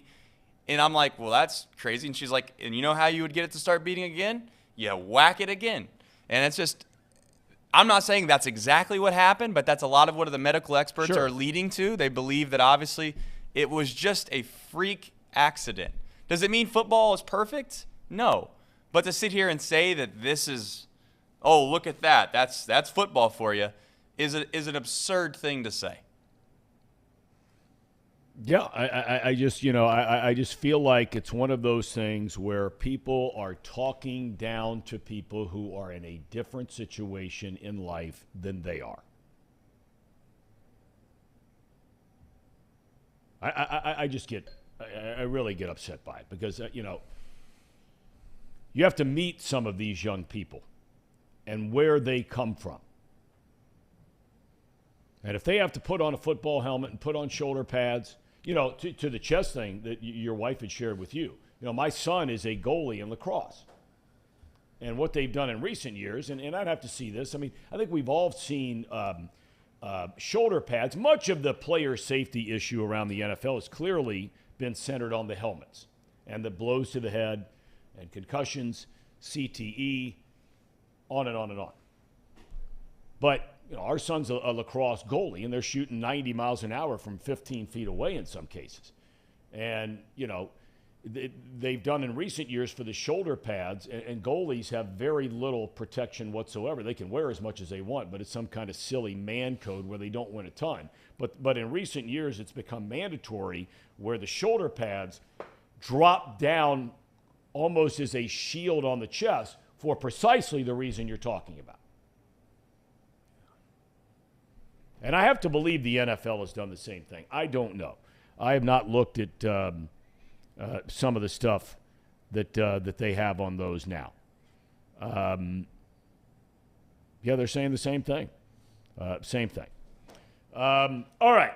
What else is on our mind here today, fellas? Paul, you want to have something to add to this? Yeah, I do. Just before we get into any other topics, I want to make sure that I tell everybody that at the top of the chat right now, there's a link to our Discord. Trace, maybe you could talk a little bit more about this. But the Discord that we created has been extremely active in the last few days, especially since our partnership with Betfred. We've been in there talking about betting. We're talking about all the sports. It's not just betting. So if you aren't into the betting and you want to talk about the sports, we have spots for every league, every area team. Pretty much everything in there that you could want to talk about. And there are a lot of people in there that are very active in it. Last night was a ton of fun. So if you want to take the YouTube chat and carry it through the rest of your day like we have been the last week or so, join the Discord. Again, it's in the top of the chat right now. And Trace, could you please explain? Okay, for those of us who have no idea what the hell he's talking about. And if you are listening on podcast form, we have tweeted out the link also. Yeah. So I believe it or not, Tom, I did not know what Discord was every bit of 15 days ago, maybe 14 days ago or so. So someone brought up the idea, Matt in our office here brought up the idea of, hey, you guys should start a Discord. You got a lot of people that obviously interact with you, et cetera, et cetera. You guys are always trying to interact on Twitter. And I was like, what is Discord? Basically, Discord is nothing more than kind of a forum/chat group for different subject matters that the specific server can create, which is a fancy word of saying what we can create. So we've created a spot, a community, if you will, of a place where you can go and you can chat and interact with us. We try to be social and interactive on that. And again, we haven't really had the opportunity, unfortunately, to use the Discord chat or the channels while we have a big game going on. That kind of got cut off, obviously, on Monday when the first time we really had an opportunity to do that. But, we've sat here and progressed and watched our numbers on YouTube. Many of you are here from the very first show, and we appreciate that, and we kind of remember and know who those were. But let's be honest, we had 20, 30 people that would watch this show concurrently when we first started. Yep. Got up to 50 in a few weeks. We're now we hover right around 100 to 150 every single day. Yep. Got over 200 a couple times. Our YouTube numbers are growing. We just got a big deal, obviously, with Betfred, and we want to be authentic. That was the goal of this company, quite frankly, as soon as we started it. And this is another spot for you to go to be able to enjoy, hopefully, local sports in a responsible manner. Obviously today the chat kind of got sideways for a minute. And, we don't want to be moderators here, but we want to keep things fun. We want this to be an escape from everyday, your everyday life per se, and we want it to be an enjoyable experience. So the Discord's just another place to go to interact with us. And you just have to click that link. If you don't know what Discord is, just sign up, make a mess of it at the beginning like I did, have no idea what you're doing.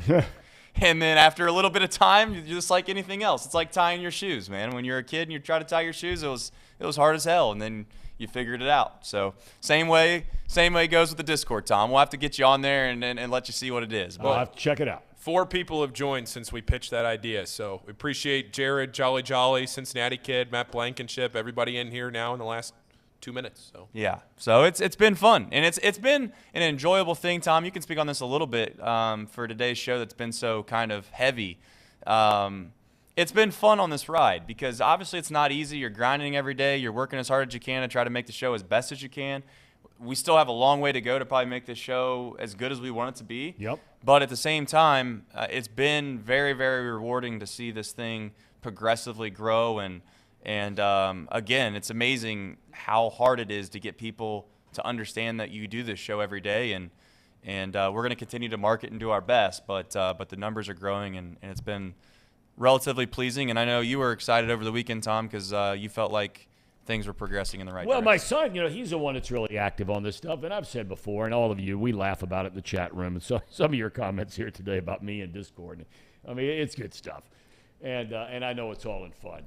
But my son had shared with me, senior in high school, and he's sharing with me about how, some of the views we're getting, for example, on Twitter, and when things are going out and retweeting, or some of the things we're putting online and on Instagram and some of the other things about how, it's, in his opinion, it's amazing from us just starting not even, like 3 months ago. And we're all grateful and can't thank all of you. I know sometimes that stuff sounds trite and it sounds, whatever the word is. But, for so many of you who are here with us every day, and we notice on the chat, there are new people joining in all the time. And look, I'm not gonna be afraid to give a sales pitch here on this show. We're always looking for new advertisers, and I'm not gonna be ashamed to say it. Just like you're going out and trying to make a living doing whatever it is that you're doing, right? I mean, our friends from Pawnee, right across the street. I mean, this stuff's unbelievable, and these are hard-working guys. They're trying to build their business just like we are, right? And Encore Technologies and United Dairy Farmers. But we have lots going on here at Chatterbox, and now Betfred, and so many others. Jake Sweeney, and some of the ones going back to high school football. But look, if you've got friends or you got family that are business owners, and you don't want to go out and spend a gazillion dollars like you may have and would have to in some other areas or places, and you want to consider being a part of our family, and it's a small group. I mean, it's a small company. Not going to call it a startup company, but as far as these shows are concerned, it's very much a startup company. And we've got big plans and things we want to do, but it takes money to do it. And so if you'd like to be a part of our team, I can sit here very proud and tell you that it would be appreciated, and it would be money well spent if you would consider and you do make that kind of decision. The one thing off of that, Tom, that I would also say, I see Emperor Starscream in the chat saying, I'm glad you guys are growing, but if the chat got up to 1,000 plus, it would suck. There are ways that we can make sure that, look, we have already had conversations. That's something that we've talked about, that if we got to a point here, and we would love to be to a point, right, where we're getting 100 chats a minute, as this has gone on. But we can see how many chat messages are in the chat every day. As soon as this show ends the live stream, we get a breakdown stat report of how many people watched, how long you watched for, how many chat messages there were, all that stuff. And look, everybody, we know who has been in this chat from day one. We know who watches this every day. There are ways that we can reward everybody that has been in here with us and has grown with us, because we appreciate everybody that has been there with us since day one. And there's probably, I'd say, 20 or 25 of you in this chat that are in here every single day, and we know the usernames. We know we don't know you personally, right? We don't know you off the screen, but we at least know your screen names, and we would not leave you in the dust. Let's put it that way. There's ways in which we can make the chat and give the people that were, as we call them, the OGs, an opportunity to have privileges above the rest. We pay attention to other organizations, other people that stream, and you're right. There's no doubt about it. You look at McAfee's chat sometimes, and it's absurd. You can't even follow it. It's impossible. We would like for that not to be the case on our chat, so we got to find ways in which that won't be the same case. But nonetheless, we're thankful, as Tom just said, and we're going to continue to try to make the show better, because that's why you come. You don't come here to get obviously awards and us tell you how great you are. You want to talk about sports. So I don't know if there's any specific subject matter that the chat wants to get involved with at the very end. Tom, maybe you have something that you haven't gotten to yet, but. No, I think that if this game doesn't happen where we're living, I don't know what sports talk shows are like today in Dallas. I don't know what they're like today in Kansas City. Kansas City a little closer tied to it because of some of the repercussions. Maybe that's a bad example. But, I mean, just go anywhere. Miami, Atlanta. Clearly everybody's talking about this young man, Damar Hamlin, and thinking of him and praying for him and his family. There's no doubt about that. and all of sports would be tied together because the King of the Jungle is the National Football League, and everybody's talking about the National Football League, and most people are talking about what happened on that game Monday night. But I think here in Cincinnati, I think we have to be a little more sensitive to it because that young man's here in a hospital in our town with our doctors and our nurses and those who have to come clean up in a hospital room. I mean, those are our moms and dads and brothers and sisters and cousins and, all that kind of thing. I mean, I wouldn't be surprised if we've got people on this chat right now that have some kind of family member that's down there at the UC Medical Hospital and in some form or fashion. They don't have some kind of link to what's going on down there and how he's doing. Chris Sports Gamer, who's out in Los Angeles, he said right now it's all talk about the Lakers, the Dodgers, the Rams, and the Chargers. Right? And that's probably what's going on in fairness in most other places, and that doesn't make them bad people.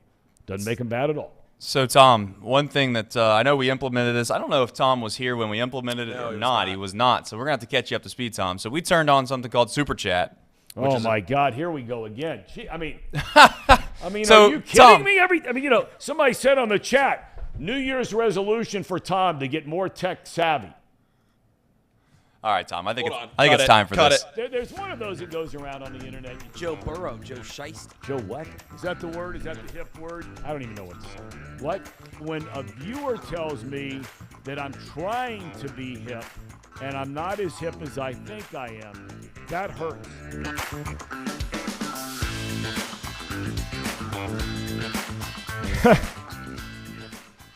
Okay. All right, Tom. So here's the deal. We have something called Super Chat, just a fancy word of saying people can contribute to the program with their own hard-earned money. And when they do that, their message kind of gets blown up there, and you can see it relatively well. And fortunately, we had that happen here just a moment ago with Rowdy Everlap, and he has obviously something to say with ditch the Pro Bowl, move the playoffs back a week, and play the Bills game on Saturday after Week 18 at Paycor. All right. Well, thank you, Rowdy Everlap, and thank you for teaching me. By the way, I had said Sports Gamer was in L.A. He's not. He's in Boise, Idaho. I should have remembered that. He's been with us here before. Ultimately, though, don't you think that's what's going to happen? They're going to back everything up. I think you guys are spot on. Yeah, I think that would make the most sense as long as everybody's okay with it. Now, I guess my question is, where do you play the Bengals and the Bills in that? Well, you have to play here. No. I'm saying the Bengals and Bills now would play 12 days from now. No, they play. Well, yeah. That's what I'm saying. Like they would be the only game. Next Sunday or Monday or whatever it is. That'd be the only game in town. And then does everybody who had tickets to the game get tickets? Like, how does that work? Oof. I don't know. That's where this is a logistical nightmare. But I will say that gives it enough time, in my opinion, to have a solid outcome on the situation, be able to give it its due justice on how you can memorialize it or remember that situation, whether it's a celebration or obviously the alternative. Regardless, you can make it a celebration of life. I don't want to be too morbid here, but at the end of the day, it seems like that's enough of a separation between the event that would allow you to be able to kind of handle it, hopefully, as a human, and it doesn't feel too soon. But it's difficult no matter what happens. The best case scenario, right, is if somehow, and again, this is where I just plead ignorance because I don't know anything about medical field. I don't know the situation at hand. But if there was any way that Damar Hamlin could be at that game in some capacity and there be a moment to where everybody could kind of root him on and cheer him on and give him and lift his spirits, that would be an unbelievable moment for our country, quite frankly. Yep, it's one in which that I think, not to make it go too far here or anything like that, but it would be one of those moments what you've said before where you would remember where you were at when you saw that moment. Well, and the only place you can have that is here. It really is. It's the only place you can have that. And I don't mean because the game was played in Cincinnati when they started on Monday night. It's because the young man, and good Lord willing, he is going to be okay. But if we do get to that point, that game has to be here because it's here where the people here were the ones that were there when everything happened. And they were the ones here that were with him every second of the way to provide for him the best health care possible. And they do for anybody that comes through the doors in every hospital in his town. But his family has been here the whole time. This isn't a game, and look, and he has more fans in Buffalo than he does here. They have more fans maybe in Pittsburgh than he does here. We get all that. But if, by the grace of God, we get to that day, Trace, you are spot on. It would be, just hearing about it, Trace, you saying it gives you goosebumps thinking about what that could be if we can get to that moment in time. It would be, I would dare to say, it would be one of the single most, like you said, it would be one of the most memorable human stories, sports stories for sure, of all time. Of all time. Yeah, and just to add to it, I mean, I have visualized things a lot in my life where you know, like that's a lot of like with Chatterbox, that's a lot of things that have happened, have come to fruition, and I just keep visualizing this idea of whether he's in a wheelchair, whether he can walk. I don't know what that looks like, but having the medical staff that was involved, having his entire family involved in it, come out to basically do a coin flip or something of that magnitude. And you want to talk about a moment that would be incredibly moving. That's what we need to, that's the vision that I have when I pray for it, and I hope to God that comes true. And you know, that is the best case scenario, as we all know, but nonetheless, we'll obviously sit and wait and all be on pins and needles to a certain extent to try to hope to find out. Paul, did you have something? I think you were real quick, there's no scenario where this game doesn't mean anything, right? There's no scenario where after the games play out this weekend, it's just like, oh, well, we don't need to play it. Like, there's something riding on this no matter how you slice it, right? Yeah, and it's not to jump to a subject from earlier that Thom was getting at, was like that, I think in and of itself, as poorly worded as it was and as maybe as in quote-unquote insensitive as it was as soon as he, you know, as quick as it was to the draw, if you will, that is what Skip Bayless, I think, was getting at. You know, as this game, in regards to the story of the NFL season, you can't not play this game and it not matter. You know, like you can't just say, oh, we won't play it, because it has a ripple effect throughout the entire seeding of the postseason, and that matters. Like it or not, that's the business of the NFL. That's right. And that matters. So I don't think you cannot not play it. Those are two negatives, double negatives, whether they use an English class. That's why I probably got D's in English, Tom. Well, I know the feeling on the math side. But you're right. I mean, they're going to have to get it figured out, and I have no doubt, just knowing what little I know about the people involved in the NFL, and you know, they can get extremely corporate, and you get into lawyers and you get into all this kind of things. Somebody brought up on the chat. I mean, you know, it could be one of those things where all of a sudden you start fooling around with, you know, the date, and you were supposed to have it on this, and what do you do about, you know, they're sitting around talking about things like, okay, well, if you play the regular season finale, and you start thinking about, okay, we know the Bills are playing at 1 o'clock. The Bengals should play at 1 o'clock. They should not play at 4:25. They should play at 1 o'clock. TV ratings, be damned. Play at 1 o'clock. If you know you're going to make up the game the next week. And so you make up the game the next week, you play it on Sunday or on Saturday night, but probably Sunday during the day. You don't have to put it in prime time, none of that kind of thing. And then you guarantee that both the Bengals and the Bills, who you know are both going to be in the playoffs, you make sure both of them, when the wild card round starts the following week, because the wild card, you have 3 games on Saturday and you have 3 games on Sunday. So that following week, and again, matchups, TV ratings, and that's the way the NFL sets this stuff up. When you get in the playoff round, they want the big boys playing the 4:30 and the 8 o'clock game on Saturday and Sunday. You just tell everybody ahead of time, your network partners and everything. This is a situation which nobody saw coming. So the Bengals and Bills would both play 1 o'clock games this Sunday. They would play the following Sunday in a regular season game to end the regular season, be the only game in town. And then they would be guaranteed not to play on Saturday the following week, the opening round of the postseason. Both teams would play Sunday. So they're not having to come back 6 days later. And you might say, well, wait a minute now. What about the teams that would have played this Sunday and then they have to play next Saturday? Well, guess what? You don't have to worry about that anymore. And you could set it up that way. And let's be honest about it. If they can do that, every other team that's going to the postseason in the NFL, now some would have to wait theoretically to find out if they're in the playoffs depending on the outcome of that game, correct? Yeah. Okay, well, they could still practice, right? They'd be getting like a bye week off. All the teams that are out, they just go home, right? It's over for them. Their seasons are over just like they would be after this Sunday. But everybody would come in healthier, theoretically, to the postseason than they would have if you fired it up 1 week after the end of the regular season.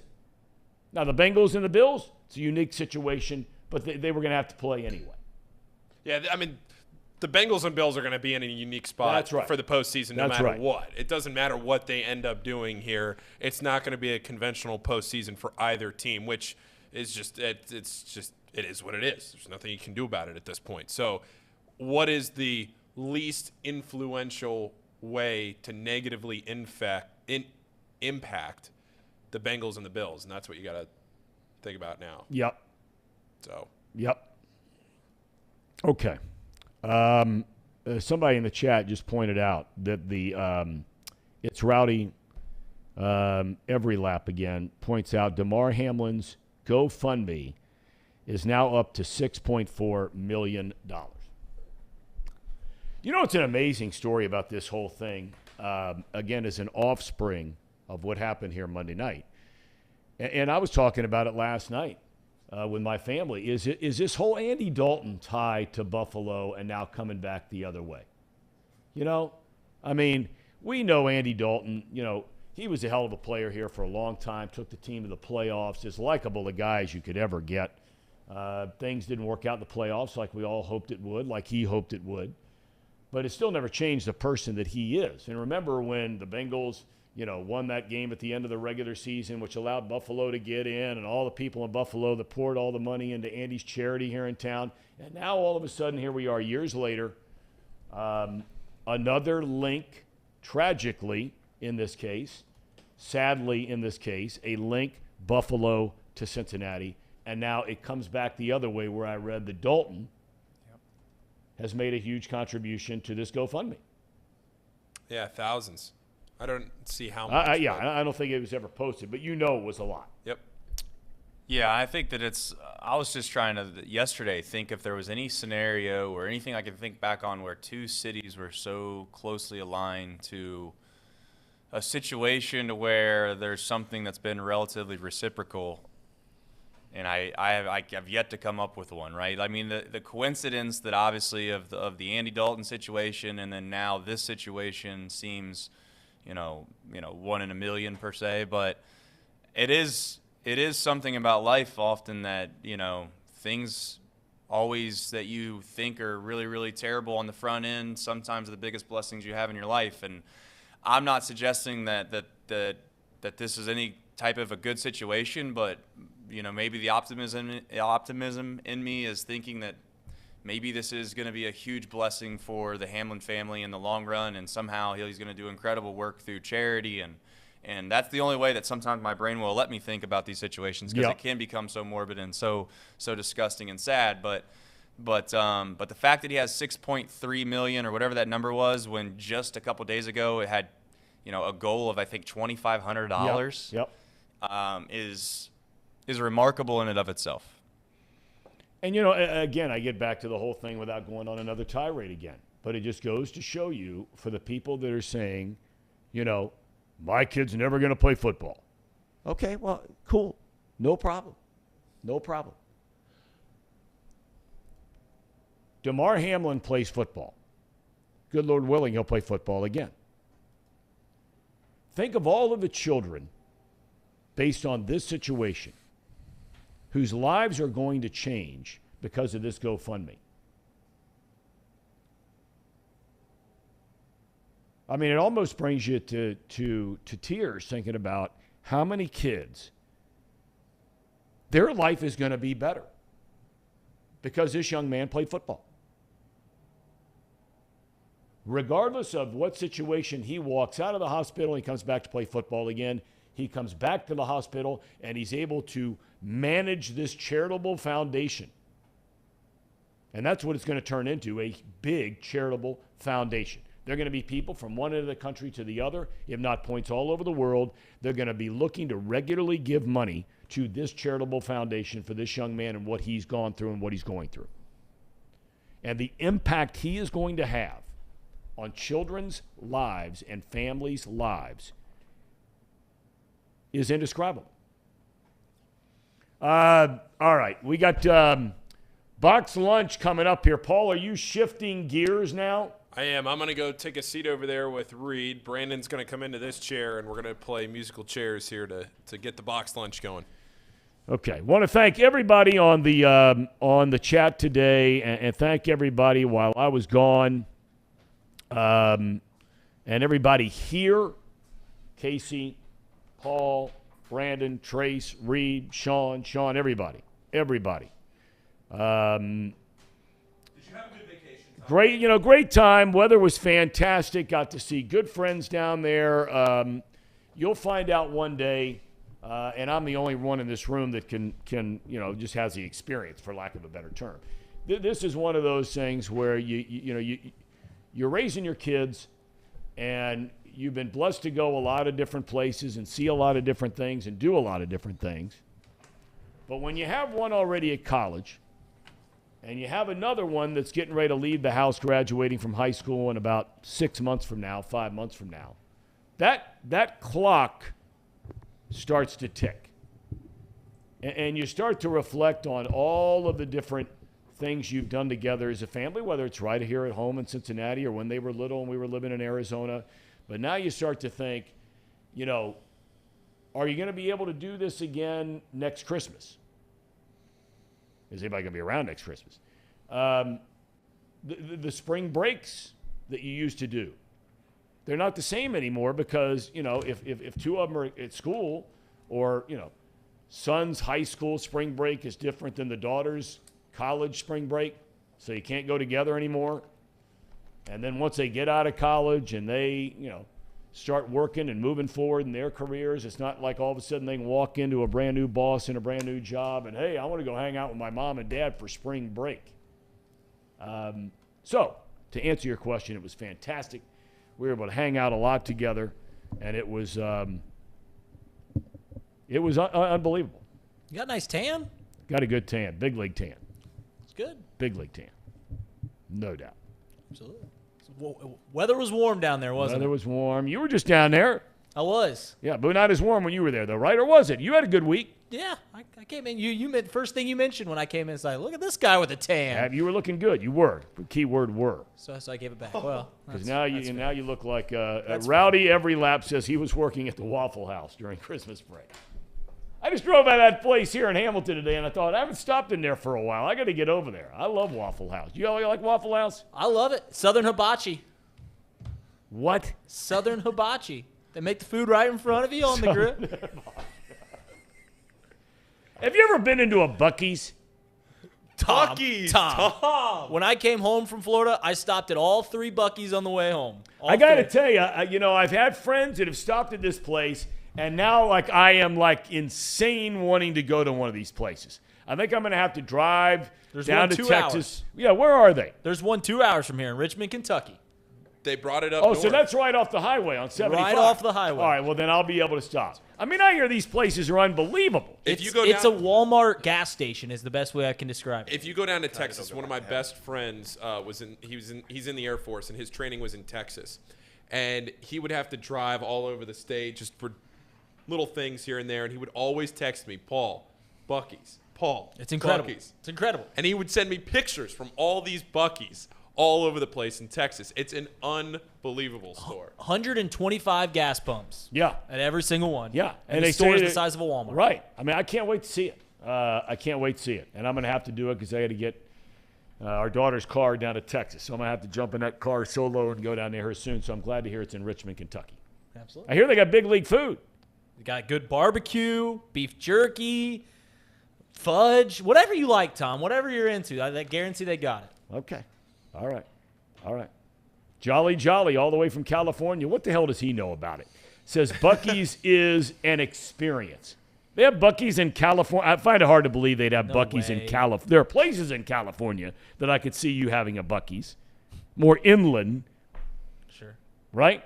Absolutely. Well, Jolly said he's going to hook me up with some – there's a famous root beer stand here in Hamilton that Jolly's family has owned for a long time, and he said he's going to hook me up with some Jolly's root beer.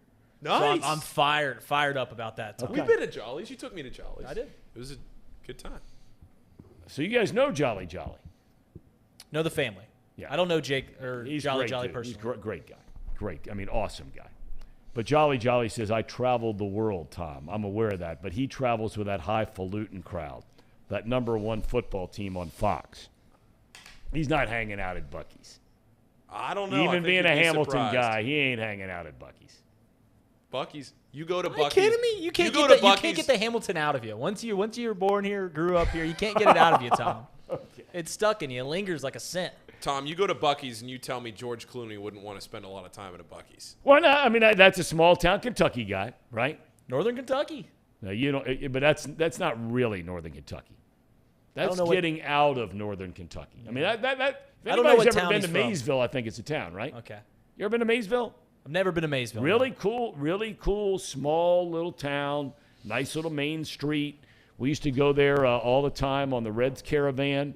And when you go there, you just say to yourself, you can't believe this is where George Clooney is from. But, I mean, Nick Clooney lived over there. For those of us older enough to remember, Nick was a legendary news anchor here in town forever and then went to Los Angeles.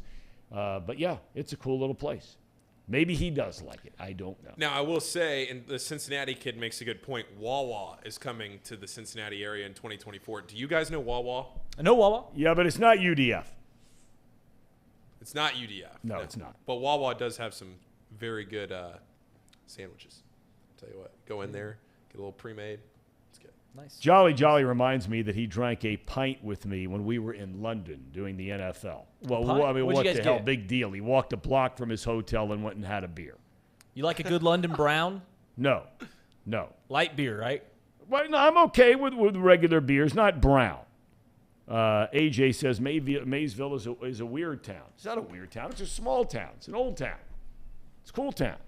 Across the pond, do they have American beer there? I mean, I've never been not across a the chance. Pond. I was gonna say, do they have Budweiser? At least the joints we went into, no. I've been over there 4 or 5 times with the NFL, and then one time an extended period of time back in the old World League of American Football. Remember that thing? Mm-hmm. I was over there for 6-7 weeks, and Berlin Thunder and I mean, all that stuff. Yeah, Rhine Fire.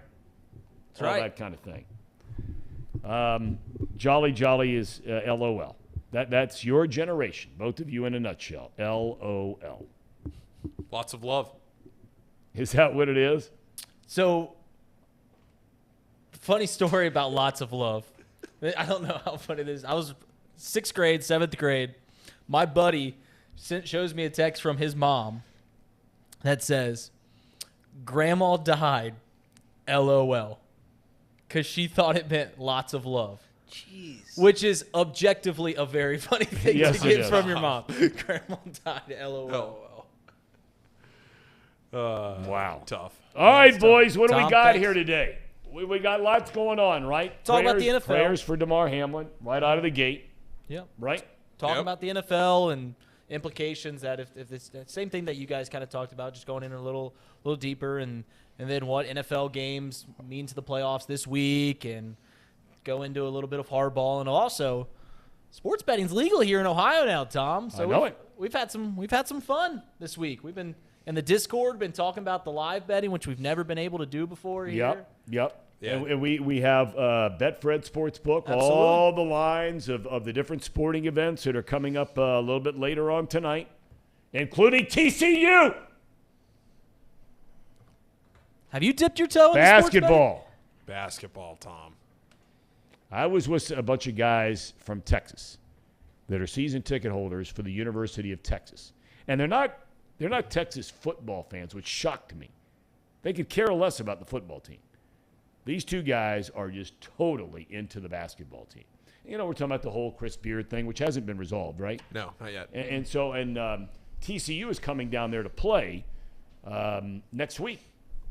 TCU's ranked whatever they are, 12, They play Baylor 14, tonight. something like that. What's that? They play Baylor tonight. Yeah, Baylor tonight, big game, big rivalry. Yeah. Yeah. So, yeah, but we're thinking more about the Horned Frogs in football right now. Do you share Football. Do you share any Tar Heel basketball love with your dad? Well, you know, we used to when I was a kid. We had no money, none at all. And my dad was working in small little towns around North Carolina and then Virginia Beach. We were living there. But we found a way to always go to a University of North Carolina basketball game every single year. So I was always a huge Tar Heel fan. I still am because of the history of it. As the years go by, you get more separated from it. I still root for them. But, you know,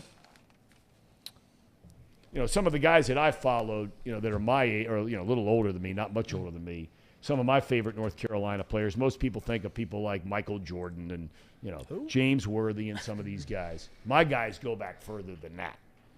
And so, you're getting separated from them now. They try to keep it all in the family, which is nice. You went from Dean. Roy was an assistant. Roy comes back, takes over after Bill Guthridge for a year. Now they got Hubert Davis. So they try to kind of keep it all in-house. But not as much. Not as much. Not as much. So you have those memories, those fond memories of you going to UNC basketball games with your dad. A whole family, yeah. And I loved going, went to basketball camp down there when I was young. And it's a great place. And look, our son has applied to go to college there. Whether or not he gets in, it's one of the hardest schools in the country, out of state to get in. Nearly impossible. We'll see what happens on that deal. But it's a great place. I mean, it really is a fantastic, fantastic place. What I was going to ask you, and you can answer this quickly because I know we got to get into our show, but you have those memories of you as a kid with your family going to these games. Now that you're a father, did you ever do stuff with your son who's in high school and just like when he was younger and be like, man, we're doing something that he's going to remember forever. Oh, yeah. Like, these are the memories that he's going to make. We're sharing this as me and my dad shared previously. Yeah, I mean, I jumped on the internet, got tickets to that Bengals playoff game against the Steelers, pouring down rain. Awful night. The game where they blew it at the end there. Yeah, 15. Yeah. And I mean, being down there with him that night was unbelievable. Really? Unbelievable. I mean, we said no matter what, we're not leaving. And there were people, they won't admit it, but there are a lot of them that are filing out of there because the rain was nonstop. It was cold, too. Nonstop. We went to the Michigan-Ohio State football game this year. And so, yeah, I mean, he's been, believe me, he brought it up with me the other day because of my former job and former life. I mean, he got to do a lot of really cool things. So did our daughter, but him especially. I mean, he's got a whole phone full of pictures with Matthew Stafford and Darius Slay and I mean, all these guys that he'd come with me on a weekend trip when I'd do an NFL game, and we'd ask the coaches ahead of time, do you mind if a little kid kind of sits in the corner just while we're doing these things? And every one of them were so gracious, and they were awesome. And then at the end, he'd get a few pictures, and so he's a lucky young man. Yes. Special. Hopefully your kids will get a chance to do the same when Chatterbox turns into the next Fox Sports. Yes, I don't know yes, about Fox Trace. Sports. On the streaming level. Yeah, I mean, I have high hopes and aspirations for us. I really do. And I have something else that's kind of wild. I'll share off air. And I know when I do this, the chat's always ripping me like, oh, you can't hold out this way. But there's do me a favor, Paul. You see that camera behind you to your right? Yeah. You get that down in a second. Hold it. Yeah. So it is wild that there is a chance for this thing to happen in the next few weeks. We'll see if it happens again. I don't know. But it is wild that we're going to go from – I'm going to pull it. Let Paul show you. We're going to go from one camera. That camera that Paul's holding right there, this is laugh out loud funny. This is like you wouldn't even believe it if someone told you. I like how Paul's trying to figure out how to hold it. He doesn't even know how to hold that thing. But we went from that single camera right there about 3 years ago to an opportunity to possibly broadcast games for, I don't even want to speculate, but for a place that would be pretty incredible. I mean, to be the official partner of this place from where we were, maybe it isn't laugh out loud funny that we become Fox Sports. Now, again, that takes years and years and years and years, and we've tried to tell ourselves that these guys will tell you I get pretty impatient when it comes to trying to do things and trying to make things grow. But I do sometimes laugh that 3 years ago we were in the position that we were, and now we're in a position where we can do some things that are quite ridiculous in the time frame we've done them. So you never know, Tom. You never know. You never know. You never know. You never know. Just keep on going. Demar, we're thinking about you and your family. Gentlemen, with that, boxed lunch. Dive in! Here we go. Heck yeah. Tom, thanks. Thanks, Tom. So, yeah, the first thing, obviously it's the biggest news story, and you guys talked about it for the great majority, and there's not too much ground to talk on, but just keep praying for Hamlin, Damar Hamlin. There was that good news that came out this morning, and it appears to be trending in the positive direction, which is all you can hope for, that it keeps getting better and better, and that's really all we'll say about the situation before we move into just talking about the NFL and everything like that. And you guys talked about this on your show, or on Tom's show, Off the Bench, about what it means for the Bills-Bengals game to not be played, which the NFL hasn't gone out and said that the game's not going to be played at all. No. They keep pushing it back and just saying it's just not going to be played. It's a future us problem. Yeah, it's not going to be played. But I think if you can, read between the lines, it seems most likely that the game's going to be taken as a no contest, right? That's sort of reading the tea leaves right now, but you feel like maybe if they can figure out a way to push it back with the conference championships in that bye week, that they might try to get it done. Now, the question then is, I think, and you can't do this, and this is the problem, that I bet the NFL would love to know if the Chiefs win or lose this Saturday. Right. Because if the Chiefs win this Saturday, if the Chiefs lose this Saturday. If the Chiefs lose this Saturday, then you gotta play this game, right? Pandora's box is open, because if the Bills and Bengals win, then the winner of the Bengals-Bills game is the 1 seed. You gotta play it, right? If the Chiefs lose, you gotta play the game. Now I know they're playing the Raiders, but if they lose, you gotta find a way to play it, right? I don't know. I don't envy any of the decision makers in New York right now. Right, and then there's no if they do play it, there's no way to structure it within the schedule that makes sense, right? I mean, like, you can do a 4-day break, they play on Sunday, then they play Thursday night football, and then the playoff game, whoever plays, is played on a Tuesday. Like, none of it makes sense, and that is the most true thing you can say is, I envy no one in this decision-making process. Well, do you remember back in COVID when we would get these random games on like Tuesday or Wednesday, and the games were getting postponed all over the place, and they just played when they could, and you made things happen. You made adjustments. You knew you had to be flexible, and you just made it happen whenever you could happen. Maybe that's what has to happen here. I don't know. There was that one Tuesday during the COVID year where they had a full slate, a 1, 4, and 7 o'clock Tuesday slate of games. But if they call this a no contest, then the Bengals win the North. Right. Either way, it kind of looks like the Bengals are going to win the division. So let me ask all of us this: if they come out today and say it's a no contest, and the Bengals, that means they clinch the North. What do they do about playing this Sunday? Like, do they play the game? Like, do the starters play? I guess is what you're coming off. Because if the starters don't play, then that's 2 weeks off. Because they really didn't play this Monday. Do they play? Is the simple question. I don't think they would, because they'd be locked into the 3 seat. So why would they have to play? They'd be playing for nothing. But you don't want to take 2 weeks off. Trace, Brandon? I don't think they play.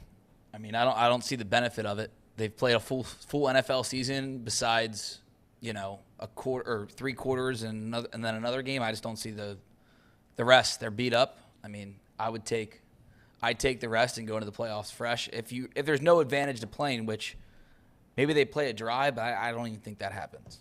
Yeah, you've heard my take on this for a while, right? I've been begging the Bengals to find a way to get their guys some rest. It just so happens, though, like you said, Reed, they kind of got the rest in a little bit of a weird way. Right. And then now you certainly don't want to be in a situation where you feel like you sit too long, because that's been a thing before in the past where you've had teams, and this is where my memory is failing me a bit, but I'm sure someone in the chat or you guys will remind me. I believe that, there was an undefeated team, or maybe even the Colts back in the day, decided they were going to take a break or rest a couple weeks in a row because they had, a bye week or whatever it may have been. Long story short, they went out and I think they might have lost the first game. So at the end of the day, I think at this point it's going to be a situation where they're going to play the first half and then they'll rest just so they can kind of stay somewhat quote-unquote sharp, as they'll say. But I don't think they'll play the full game. No, I don't think they'll do that. Yeah, the hybrid way is clearly the way to go. I think it was Brian Billick on Tom's show way early in the season when Tom had a righteous take about the Bengals. Why are they not playing these preseason games? And they come out, obviously, and go 0-2. And then Brian Billick said, well, you're kind of damned if you do, damned if you don't. If you play these preseason games and someone gets banged up, and then you go into the postseason, down a guy, and you're just wondering, well, that was pretty dumb to play this game that meant nothing. But on the other end, if you don't play it at all and you come in the first half you look sloppy in the postseason game, then you look like a jackwagon of a coach for not keeping your guys ready to play. And Brandon is right. They played a full season. It's not like they're coming off 8 months of rest after a Super Bowl. Like they've been battle tested this year. But Rowdy every lap with the super chat saying that they would play Chase to get 40 yards to get 1,000 yards on the season. Do the John Harbaugh with Lamar getting him that rushing record. That's right. Does T have 1,000 yards? How many does T have? Because T's played every game. I think T's already over 1,000. I was gonna say he's played every game. They count the yards from the other day. I don't know. Do you think that this means he had the one catch? But do you think this means a lot to the? I mean, I guess we'd have to ask the players, and I'm sure it depends on who you ask. But in a situation where you tell a guy he's got to sit and he's 20 yards short of 1,000, do you think there's some animosity there? Honest to goodness truth, do you think there's animosity there if the coach is like, no, I don't care what you say, you're not going out? Well, last year Jamar Chase played the final week until he broke the rookie record. Yeah, if you remember that. So this is nothing new for Jamar Chase going into last week. But yeah, you don't want to be the guy that'd be like, man, I want to get my stats up, right? But you also, it does mean something to you to have a 1,000-yard season. Now, this is my only counterpoint to the rest. Because of the situation that happened with Damar Hamlin going down, obviously the toll it's taken on the coaches, the players, do you want to get back out there and play to just feel normal again so you don't go into the playoffs? Yeah. And if you're Joe Burrow and you're Jamar Chase, that isn't your first time since witnessing that happen. I mean, you got to – and T. Higgins, I mean, we've talked about T throughout the day. I mean, the toll this has taken on their mental health and it being so abnormal. If you add another abnormal feature, don't play in a game, and then your first game back is the biggest game of the year in the playoffs, I didn't think about that until we started talking about it, but I think that's something that they'll certainly think about too. Maybe they don't play the whole game. Maybe they play a half a game, like you said. You just changed my mind on that. I actually – you have to play now. I mean, right, the idea that you literally don't play in a football game, the very first snap that you take after that situation being a playoff game is absurd and ridiculous. Like, there's no way that you can't not play. So now it's a question of how long do you play? And at this point, I think in my opinion, I know I've had this take for a long time of they need to rest. I think they got their rest, right? Yeah. Like, they've got their rest. They for all intents and purposes, got a bye week this past week. And now you just go play football, right? I don't think you just play the whole damn game. Now, if the Bengals win and the Chargers win, I believe then that means that they'll be welcoming the Ravens in the postseason game, because then the Ravens would fall down to the 6th seed. The Bengals are the 3, so it'd be back-to-back weeks of playing the Ravens. I don't know how you tiptoe around that as a decision maker. Like, do we want to play the Ravens? Do we not want to play the Ravens? I mean, I feel like obviously the thought is that the Bengals are better than the Ravens, but do you want to drag it out against a hardball AFC North team 2 straight weeks in a row? No, probably not. No. But if the alternative is to play Justin Herbert, is that any better? I mean, I'm not going to speak for teams' front offices and coaches and players. I mean, they look at scenarios, but we look at it way more than they give a damn about it. I mean, obviously they want the easiest path to the playoffs, but they feel like or to the Super Bowl, but they feel like they can beat anyone in the playoffs. But yeah, I mean, I think they're going to do what's best for them to have that momentum going into the postseason. And I do think, I can't speak for T. Higgins, but I have to imagine he's shaken up by everything that's happened. And it's going to be different when he lines up for the first time and runs a slant across the middle. It's going to be different. So getting back out there, getting your feet wet again, even though he's done it a million times, he's never done it after what not just him but his whole team witnessed on Monday night. Rowdy every lap. How about Rowdy? Yeah, absolutely. Big time. Rowdy? Super chat. Get Rowdy in the chat. We're going to get Rowdy for Rowdy. He said the Bengals have never had a pair of wide receivers get 1,000 yards in consecutive seasons, which, of course, would happen if Jamar Chase gets 40 yards this Sunday. Think about that for a second. Think about all the wide receivers that the Bengals have had in their brief history. I mean, Chad Johnson and T.J. Hushmanzada at the same time. Chris Henry sprinkled in there. Pickens, Peter Warwick, Chris Collinsworth, all these great wide receivers have never had a pair go back-to-back season with 1,000 yards. It's something. Here it is. Quarterback. 40 yards. Need to play this week. But, man. Yeah. NFL playoffs? NFL playoffs. What do you got for us? The other thing is, what games this week are meaningful to the playoffs? So we got the Packers and the Lions, right?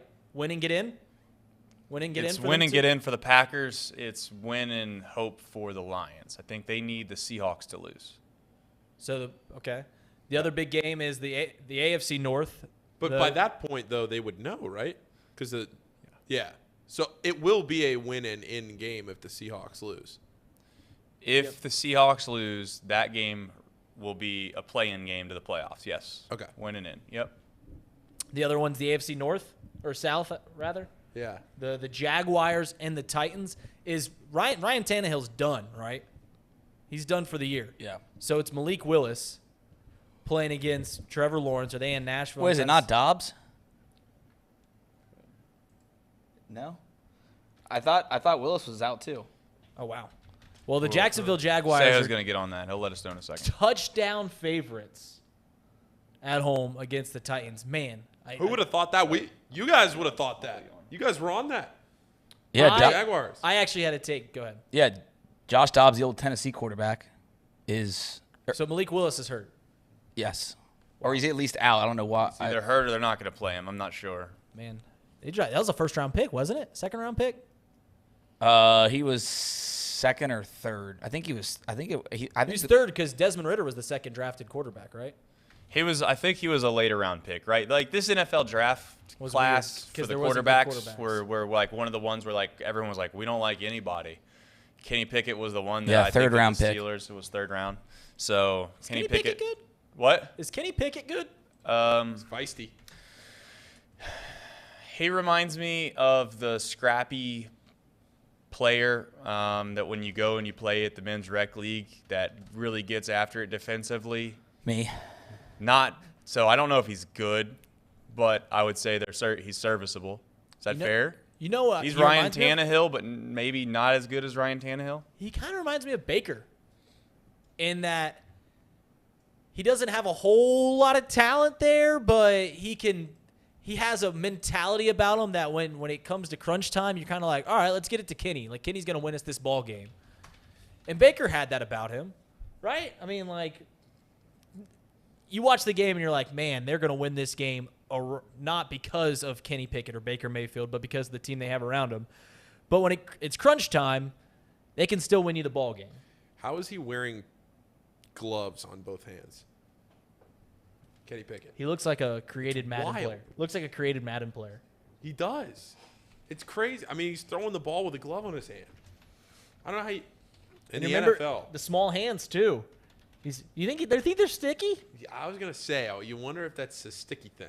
Want to get a little more grip? Get some grip in there. We speculated on Kenny Pickett's gloves. They're doing some. I wouldn't doubt it to Pittsburgh. Emperor chimes in on the chat and says, "Not as good as Ryan Tannehill's a ringing endorsement."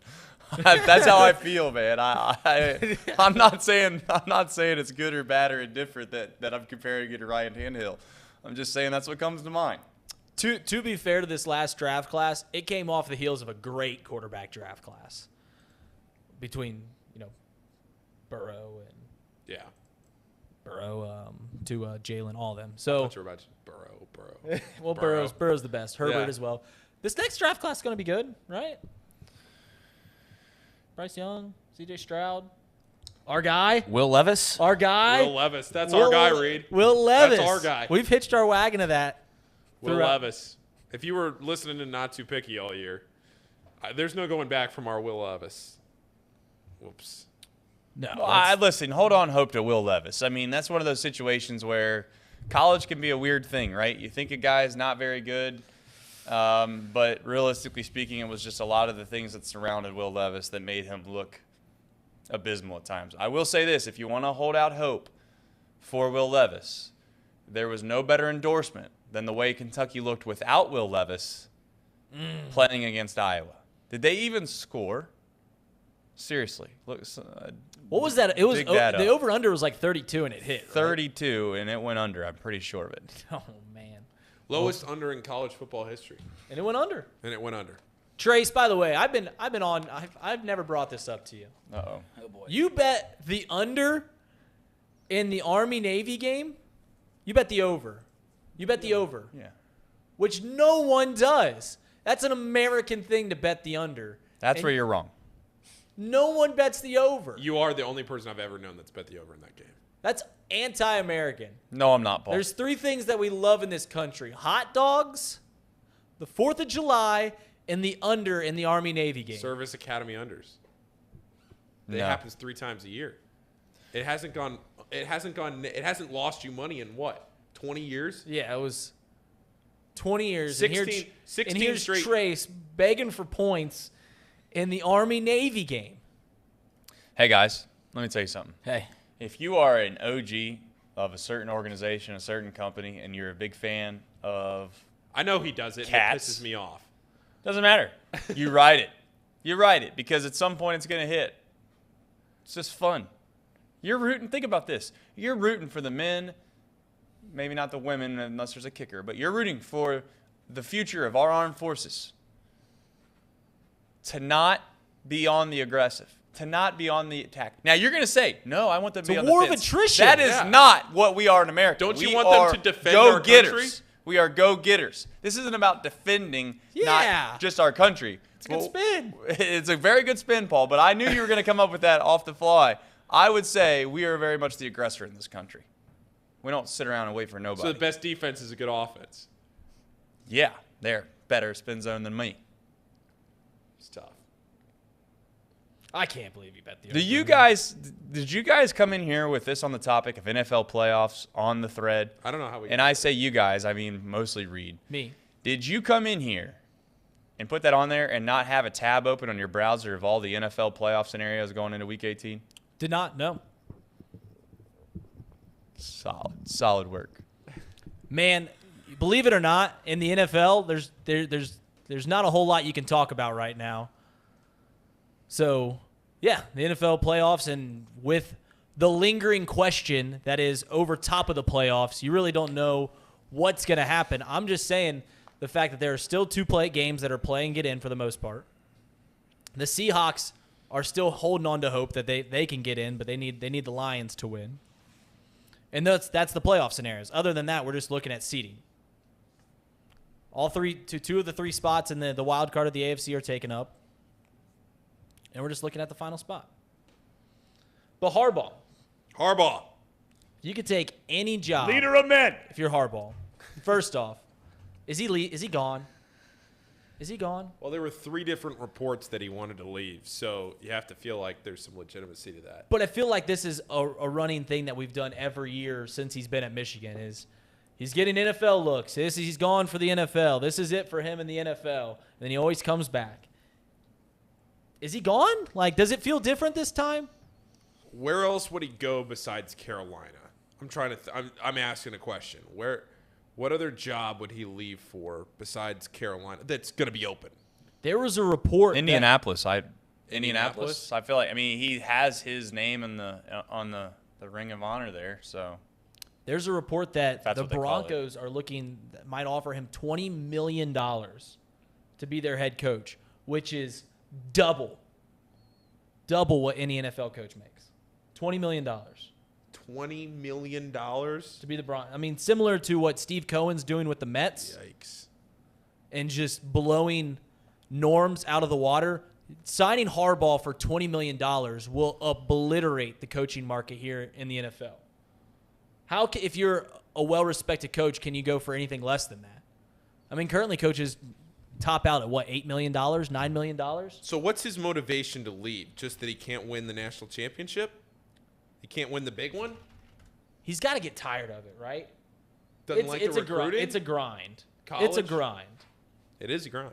I mean, you go back to Mike Tomlin a year ago when his name was floated around the USC, and he goes on, immediately has a press conference. He's like, why the hell would I leave the NFL? Would you rather be in Denver, though, with Russell Wilson? Well, yeah, I'd rather be – I know you got to recruit, but wouldn't you rather be at Michigan than having to coach Russell Wilson? Oh. Yeah, that's the thing with this whole situation is that if you're going to leave the Michigan job, which for all intents and purposes, he's done well enough there to buy himself years and years. Not that I don't even know if they would ever really fire him. You're going to fire him, obviously, if shit hits the fan, per se. But at the same time, what jobs do you really, really want, right? I mean, that's the question of the day. And where can you go that you feel like you can theoretically win now? I think Indy is probably the closest, in my opinion, that would be that. The Panthers actually don't look too bad of a spot, largely because of the division they play in, right? I mean, you got to look at that as well. Yeah. I don't know if I would want to come. I just don't think Denver's the spot. Not because of just Russ, but you also got to have to play against Andy Reid and Mahomes every year to get, to win the division. And then on top of that, the Chargers have Herbert. It's not that's a bad spot to be in as a head coach, I feel like. And then on top of that, you do have Russell Wilson. I mean, that's kind of the cherry on top, per se, if you will. But the chat said, where was it at? Ken and Cincy said he needs to stay in Michigan. AJ Worth said Denver, which again, AJ, I can't disagree with that more. Alex did say Indy, and then Rowdy Overlap says Dabo Swinney makes $11 million a year at Clemson. To put $20 million in perspective with Denver. So Trace, let me ask you this question: would you want to go to Denver because you can play against Patrick Mahomes? You talking about the division? I'm talking you personally. Why wouldn't you want to go want play to coach against Patrick and Mahomes, exploit right? the system that he finds greatness in? Listen, there's a difference between obviously the Chiefs and the division that the Panthers play in, right? I mean, I can't sit here off the top of my head list every single team within that division, but I do know that it's not very good. I know the Falcons are in there, and I know that Tampa Bay is in there, and obviously, the Saints. I'm just saying, objectively looking at it, I wouldn't want to go into the division with the Chiefs. Specifically, I obviously said Mahomes instead of the Chiefs, so I apologize for that, Chet. And they also have Herbert. But my main point about Mahomes, and we're not going to get into this today, you guys always want to pull this trigger, is that it would almost be like this. Imagine yourself going into a room, and let's say we're talking about cooking or something, right? And they're like, hey, this guy right here is the most amazing cook you could possibly ever have in the world. He's so unbelievable, you can't even imagine.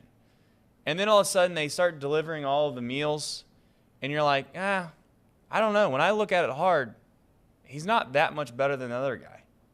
And that's kind of how I feel about Mahomes. I think he's an incredible situation and an incredible perspective. The reason I hate him so much isn't because of him per se. It's because of the way in which he's treated by everybody else. He doesn't ever get ridiculed. He never gets any bad press about how poorly he plays in the red zone. And then all of a sudden you turn around and the next week he's the best player in the NFL. And all of a sudden By the way, I don't want to lose sight of this really fast, chat. I haven't heard anyone bring up the fact that Justin Fields is really, really good and he's going to be an elite quarterback. Yeah, he's a good running back, but I haven't heard anybody talk about how unbelievable he can throw the football lately. I wonder why. Hey, Justin Fields broke the quarterback rushing record in fewer games than played. That's what happens when you put a running back at quarterback. Just saying. It's a real man. The Bears are so bad. They're so bad. He's the most exciting quarterback in the league, according to Thom Brennaman. He is the most what Patrick Mahomes and Justin Fields are the two most exciting quarterbacks in the league. You can't push back on that. What other quarterbacks breaking 70-yard runs consistently? What other quarterbacks flipping the balls over their back shoulder for touchdowns? Two most exciting quarterbacks in the league, bar none. The most exciting quarterback to me is doesn't translate to wins in Chicago. I was gonna say winning is exciting for me. So, hey, say what you want about Tom Brady. I've never heard him defined as exciting. Live betting, Reed. Live betting, guys. So, Trace, this is more a question for you.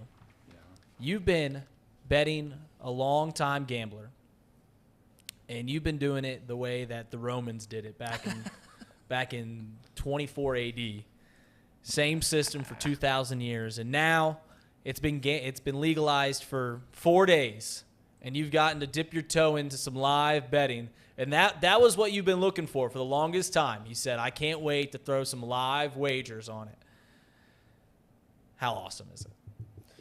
It's electric. It needs to be.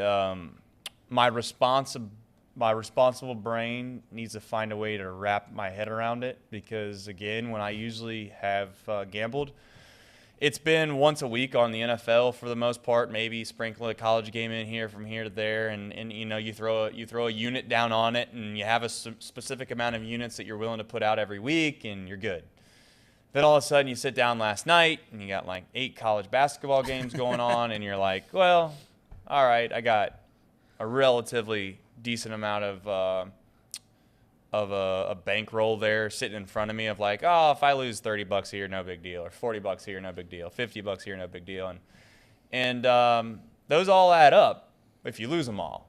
So last night I probably did something I shouldn't have done, which I trusted the fact that Kentucky was going to find a way to cover a spread. They did not, and that kind of started my night off relatively poorly. But you didn't double down live on that game, did you? But what I have realized with the live betting is that you really need to be watching the game to get a good feel on whether or not you should put money down on a live bet, instead of just assuming that the averages are always going to come out back to the medium, or whatever term that phrase is, right? It's like, so Texas was down whatever they were down last night, 20 points, and I took them at like getting 10. And I was like, dude, Texas is getting 10 to Kansas State. It's like, well, they're down 20 for a reason. That's the one thing I learned last night, because they didn't cover. They kept scrapping back. They got back to that 10-point, then just hovered around it, didn't they? Yeah. I mean, they got back there in a hurry. Yeah. But I feel like live betting is the ruin of so many people, because you always watch a game and be like, man, I want to take this team that's favored, their money line. And then it hits, and you're like, see, I would have won a bunch of money there. But you always got to remember, Vegas, they factor all that in, right? Like, if you see Alabama in a college football game down 2 touchdowns in the second quarter, you're like, dude, let's hammer Alabama live. Then you go look at the live line, and they're down 2 touchdowns and still favored 6.5 points against this team that they're supposed to beat. And you're like, oh, that makes sense then. Yeah. The craziest thing with live betting, and I see Starscream asking, how does live betting work? It changes with every play. I mean, it changes in basketball with every turnover, every missed shot, every made shot. And it happens so fast that a lot of times when you're looking at the live odds, you don't even need to see the score with it. If you can just see that a team's odds went up or down, you know that the next time down the court, if you're watching a game on TV, that team is going to make or miss their next shot. It's incredible how much the live line changes and how quickly it can do it. And I've done it before when I've been in Indiana. I've talked about it a lot. Like, I've gotten a lot of experience doing the live line, and I've hit it huge. I've also gotten bit badly. Last night I was not as confident in the second half of New Mexico as I was going into the game, but I took them live. I took them live at plus whatever they were. You plus, doubled down on the plus Lobos. Plus 104, I think, when they got – I was waiting for them to get down 4 or 5. They got down 5. And I think I hit it right around the peak. The tough thing about the live line and live betting – and New Mexico did not win for anybody that I stayed up and watched. I fell asleep. It was tough. And they were up 7 at one point with like 8 minutes to go.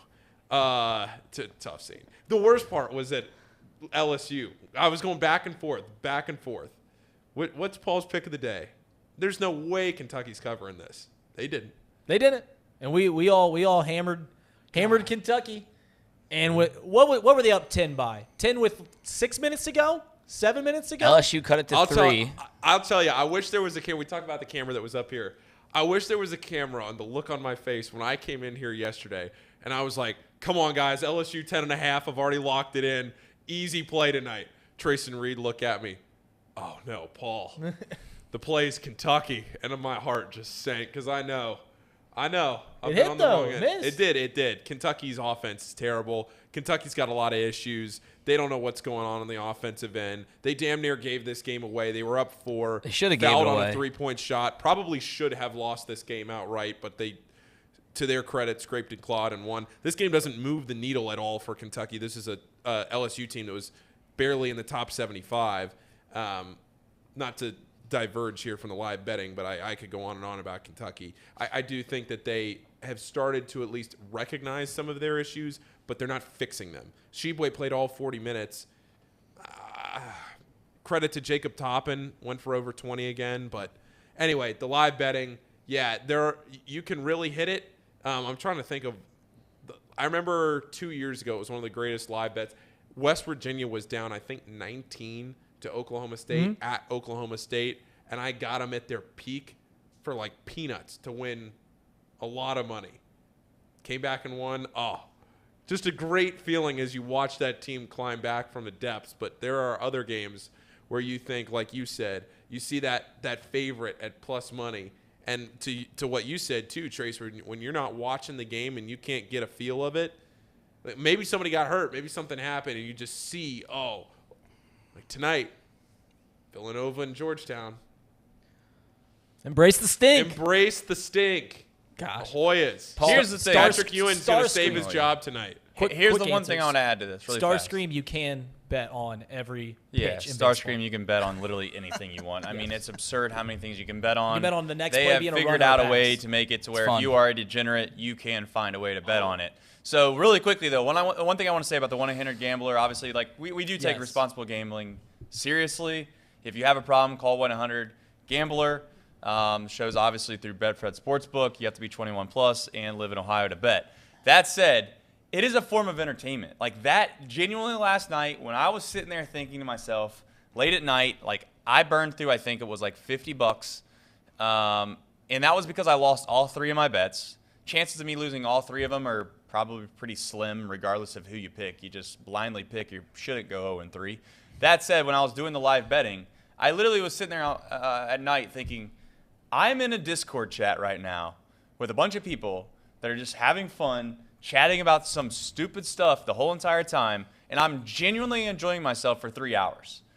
If I went and spent $30 anywhere to enjoy myself as much as I was enjoying watching those games and having a chat in the Discord for $30, I'd be like, let's go do that again tomorrow. And that's kind of how I feel about the whole thing. If you're trying to pay your rent and your mortgage with all of it, then you need to call for help. But it is a hell of a rush being in the Discord in a chat rooting on Kentucky to cover, and they didn't, but it was fun while it lasted. I sat in a bar last night with all 3 of my bets on 3 consecutive TVs, and it was fantastic. I'm gonna do better. This is fun, but only like $5 here, $5 there.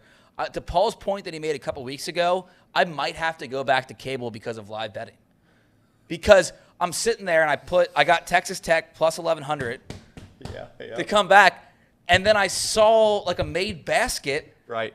But then the odds had already changed. I'm like, oh my God, because I'm on YouTube TV. Well, the apps are faster regardless. Because right. But it's just it's such a disadvantage when you have a streaming service. We've converted a gambler and a cable watcher. See? I'm going to be out of money. They all come crawling back.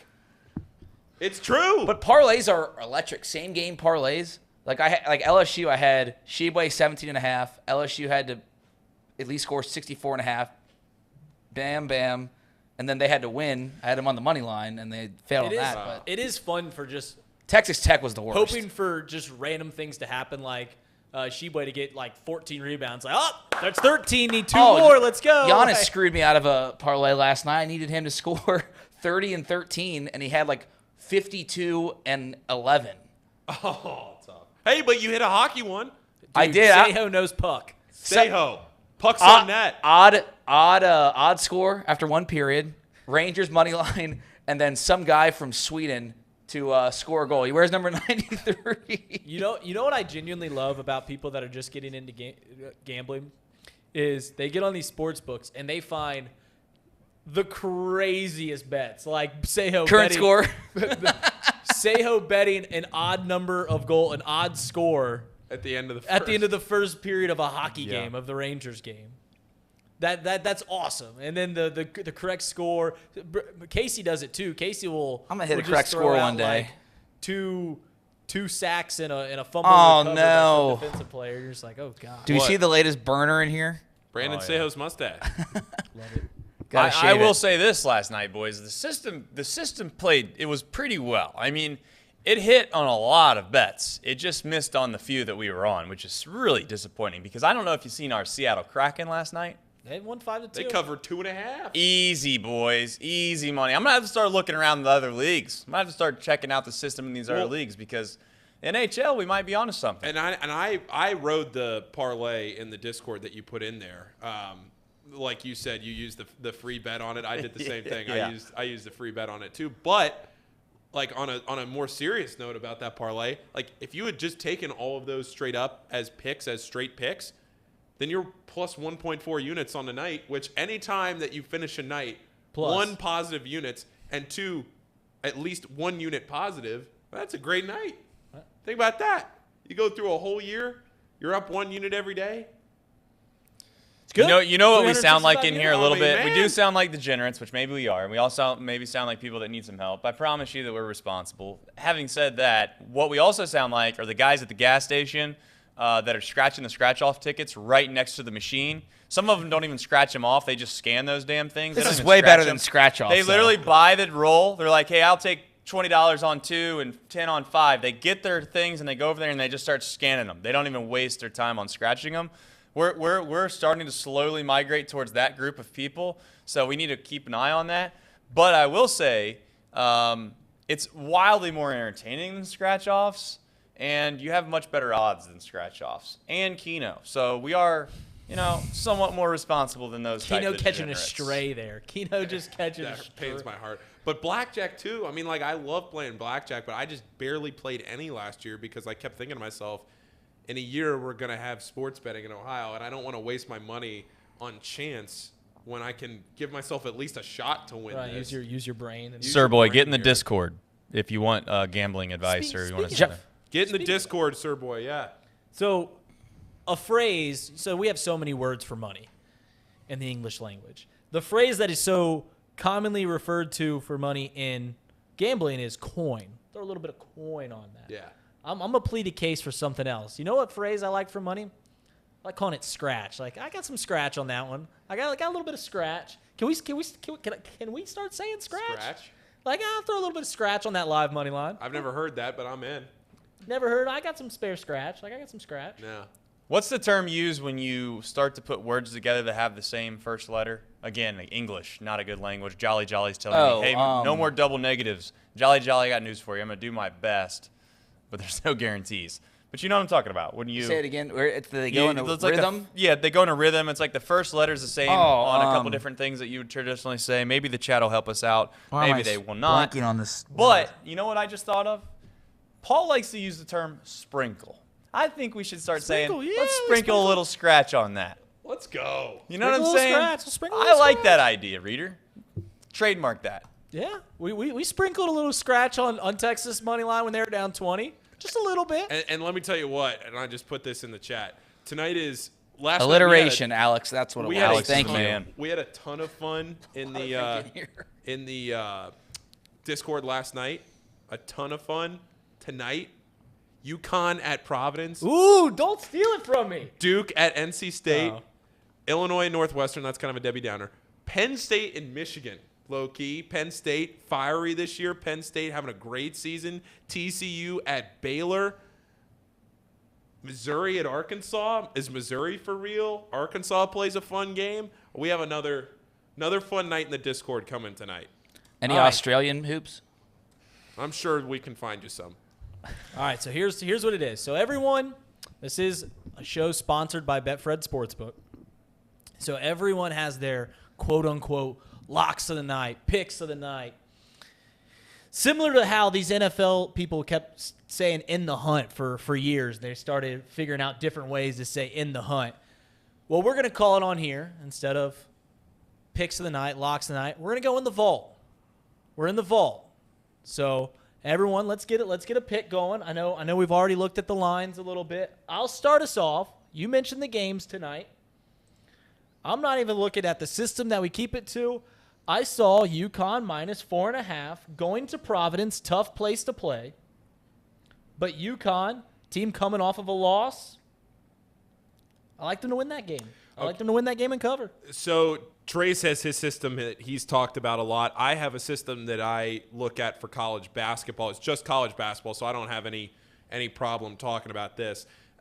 If you're familiar with KenPom, I use KenPom. It's bookmark on my computer. I use it. It's very accurate. It's one of the best ways to look at college basketball, just data.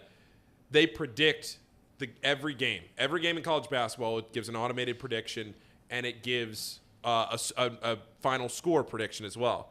When I see lines that are 2 points off, that throws up a red flag in my head. Mm-hmm. Like, let's say the score for tonight, which is why I'm bringing this up, UConn is predicted to win this game tonight 74-68. Well, let's do the math. That's 6 points. It's not 4 points. So take it, is what you're telling me. I initially, when I saw it off the rip, I was like, oh, Providence at home at the AMP. It's not the Dunk anymore. It's lost its luster. It's the AMP now. Amica Mutual Pavilion. Yeah. The line has moved since we started this show. What is it now? 5.5. Oh, I don't like that. All that's the back money, up to the regular line. All the money's on Providence. Yeah, that doesn't surprise. Wait, all the money's on Providence and went in UConn's way? Yeah. Oh boy. Huskies. Wow, I really thought Providence. Let's take UConn. I really thought Providence would get it done tonight, but I guess not. That's my in the vault. Wow. All right. Paul? Well, my pick of the day on the rebound rundown. Thanks to everybody that's tuned in, subscribe, listen. That show's grown pretty well over the last month or so with college basketball. So since we signed this deal with Betfred, if you are into gambling, my last segment of the show, it's a 10-minute every day in your podcast inbox every morning, daily college basketball show. My last segment of the day now is Paul's pick of the day, or I'm just giving one pick. Mm-hmm. My pick today was Penn State over Michigan. Let me go back and see where I got that line last night. I got it plus 3.5. I don't trust Michigan. This is a game where Michigan could win by 50, but they're just not consistent. I don't realistically mean they'll win by 50 because Penn State's a very good team. Penn State. Good shooting team, right? Penn State can fill it up. They are the 18th best three-point shooting team in the country. They shoot their free throws exceptionally well, which goes back to the end of the game scenarios. Michigan, not a great defensive team. They don't really do anything all that well on offense, except they take care of the ball really well. They don't turn the ball over a lot. So I'm going Penn State plus 3.5. Trace, you looked at the abacus, you looked at your algorithm, everything you've got in the quote-unquote system. What it spit out? I have not looked at the system today, to be fair. It's one of those situations where today's been a little bit of a got thrown off the bench. Hectic day, yeah. And I will also forecast something that I don't want to be morbid or be disappointing here towards the end of the show. My dog is not doing well at all. Oh no. I am forecasting the fact of me having to do something relatively soon with that situation. I'm trying my best to hold that all together with that. And we all need to do a job, and we do need to do a daily show. So what that looks like with me in the next day or two, I don't know. I just know that when I left the house today, it was very bad. And I'm going to deal with it because we all do those things in life. We have to deal with things that we don't want to. But so there might be a chance that I'm not here maybe Friday. We'll see. I got to figure out the situation, but I'll at least I don't want that to be like a blindside hit coming this week. But I'm kind of formally trying to work myself through that thought process. I've had this dog for a really long time, since I was in college, so it's not going to be fun. But we'll see how it goes. Not to try to be a Debbie Downer. That's not how this should be. I don't want everybody to feel sorry for me or nothing like that. But nonetheless, there might be a weird situation where I go missing for a short amount of time, and that's the reason why, more than likely. And until then, it's like I said, I don't want to make it sound like it's done deal, but I have a bad feeling about it. So we'll see. We'll see what happens tonight. Maybe I'm missing on the Discord. Maybe I'm not. But if I find some picks, good luck I will share to them. you and Bentley. Brandon, are you in the Discord? I am, yes. Okay. Should I start sending my pup picks of the night? Don't send us like 30 picks. Just got to find something you really I'll like. just send one. I'll do 30 on my own responsibly. Well, for 50 cents or $1. That's right. What's your pick, Brandon? You got one for us tonight? Yeah. Yeah, I know you looked. I've been looking. I haven't. Nothing sticks out. Yeah, I haven't picked one yet. I was going through. There's a soccer match where I didn't realize that you could literally you can gamble on anything. You can gamble on how many corners are in the first 45 minutes, like in the first half of a soccer match. It's good stuff. Yeah, that's insane. That is insane. Like I said, you would find that new gamblers always find all these. Well, last night I was betting on the St. John's to make threes on possessions, and I was 2 for 2. There it is. Oh, this love is it, awesome. Brandon. That was love it, Brandon. This is awesome. All right, I got two more things tonight on college basketball. Sling it. One, Reed mentioned it a minute ago. Don't be afraid to embrace the stink sometimes. I don't know if I can do that bet. Georgetown. I don't know if I can +9 at Villanova. I haven't mentally decided if I'm going to actually do this or not. But I have not seen one single person, except one person in the chat, Mike Schmaltz, who is on Georgetown.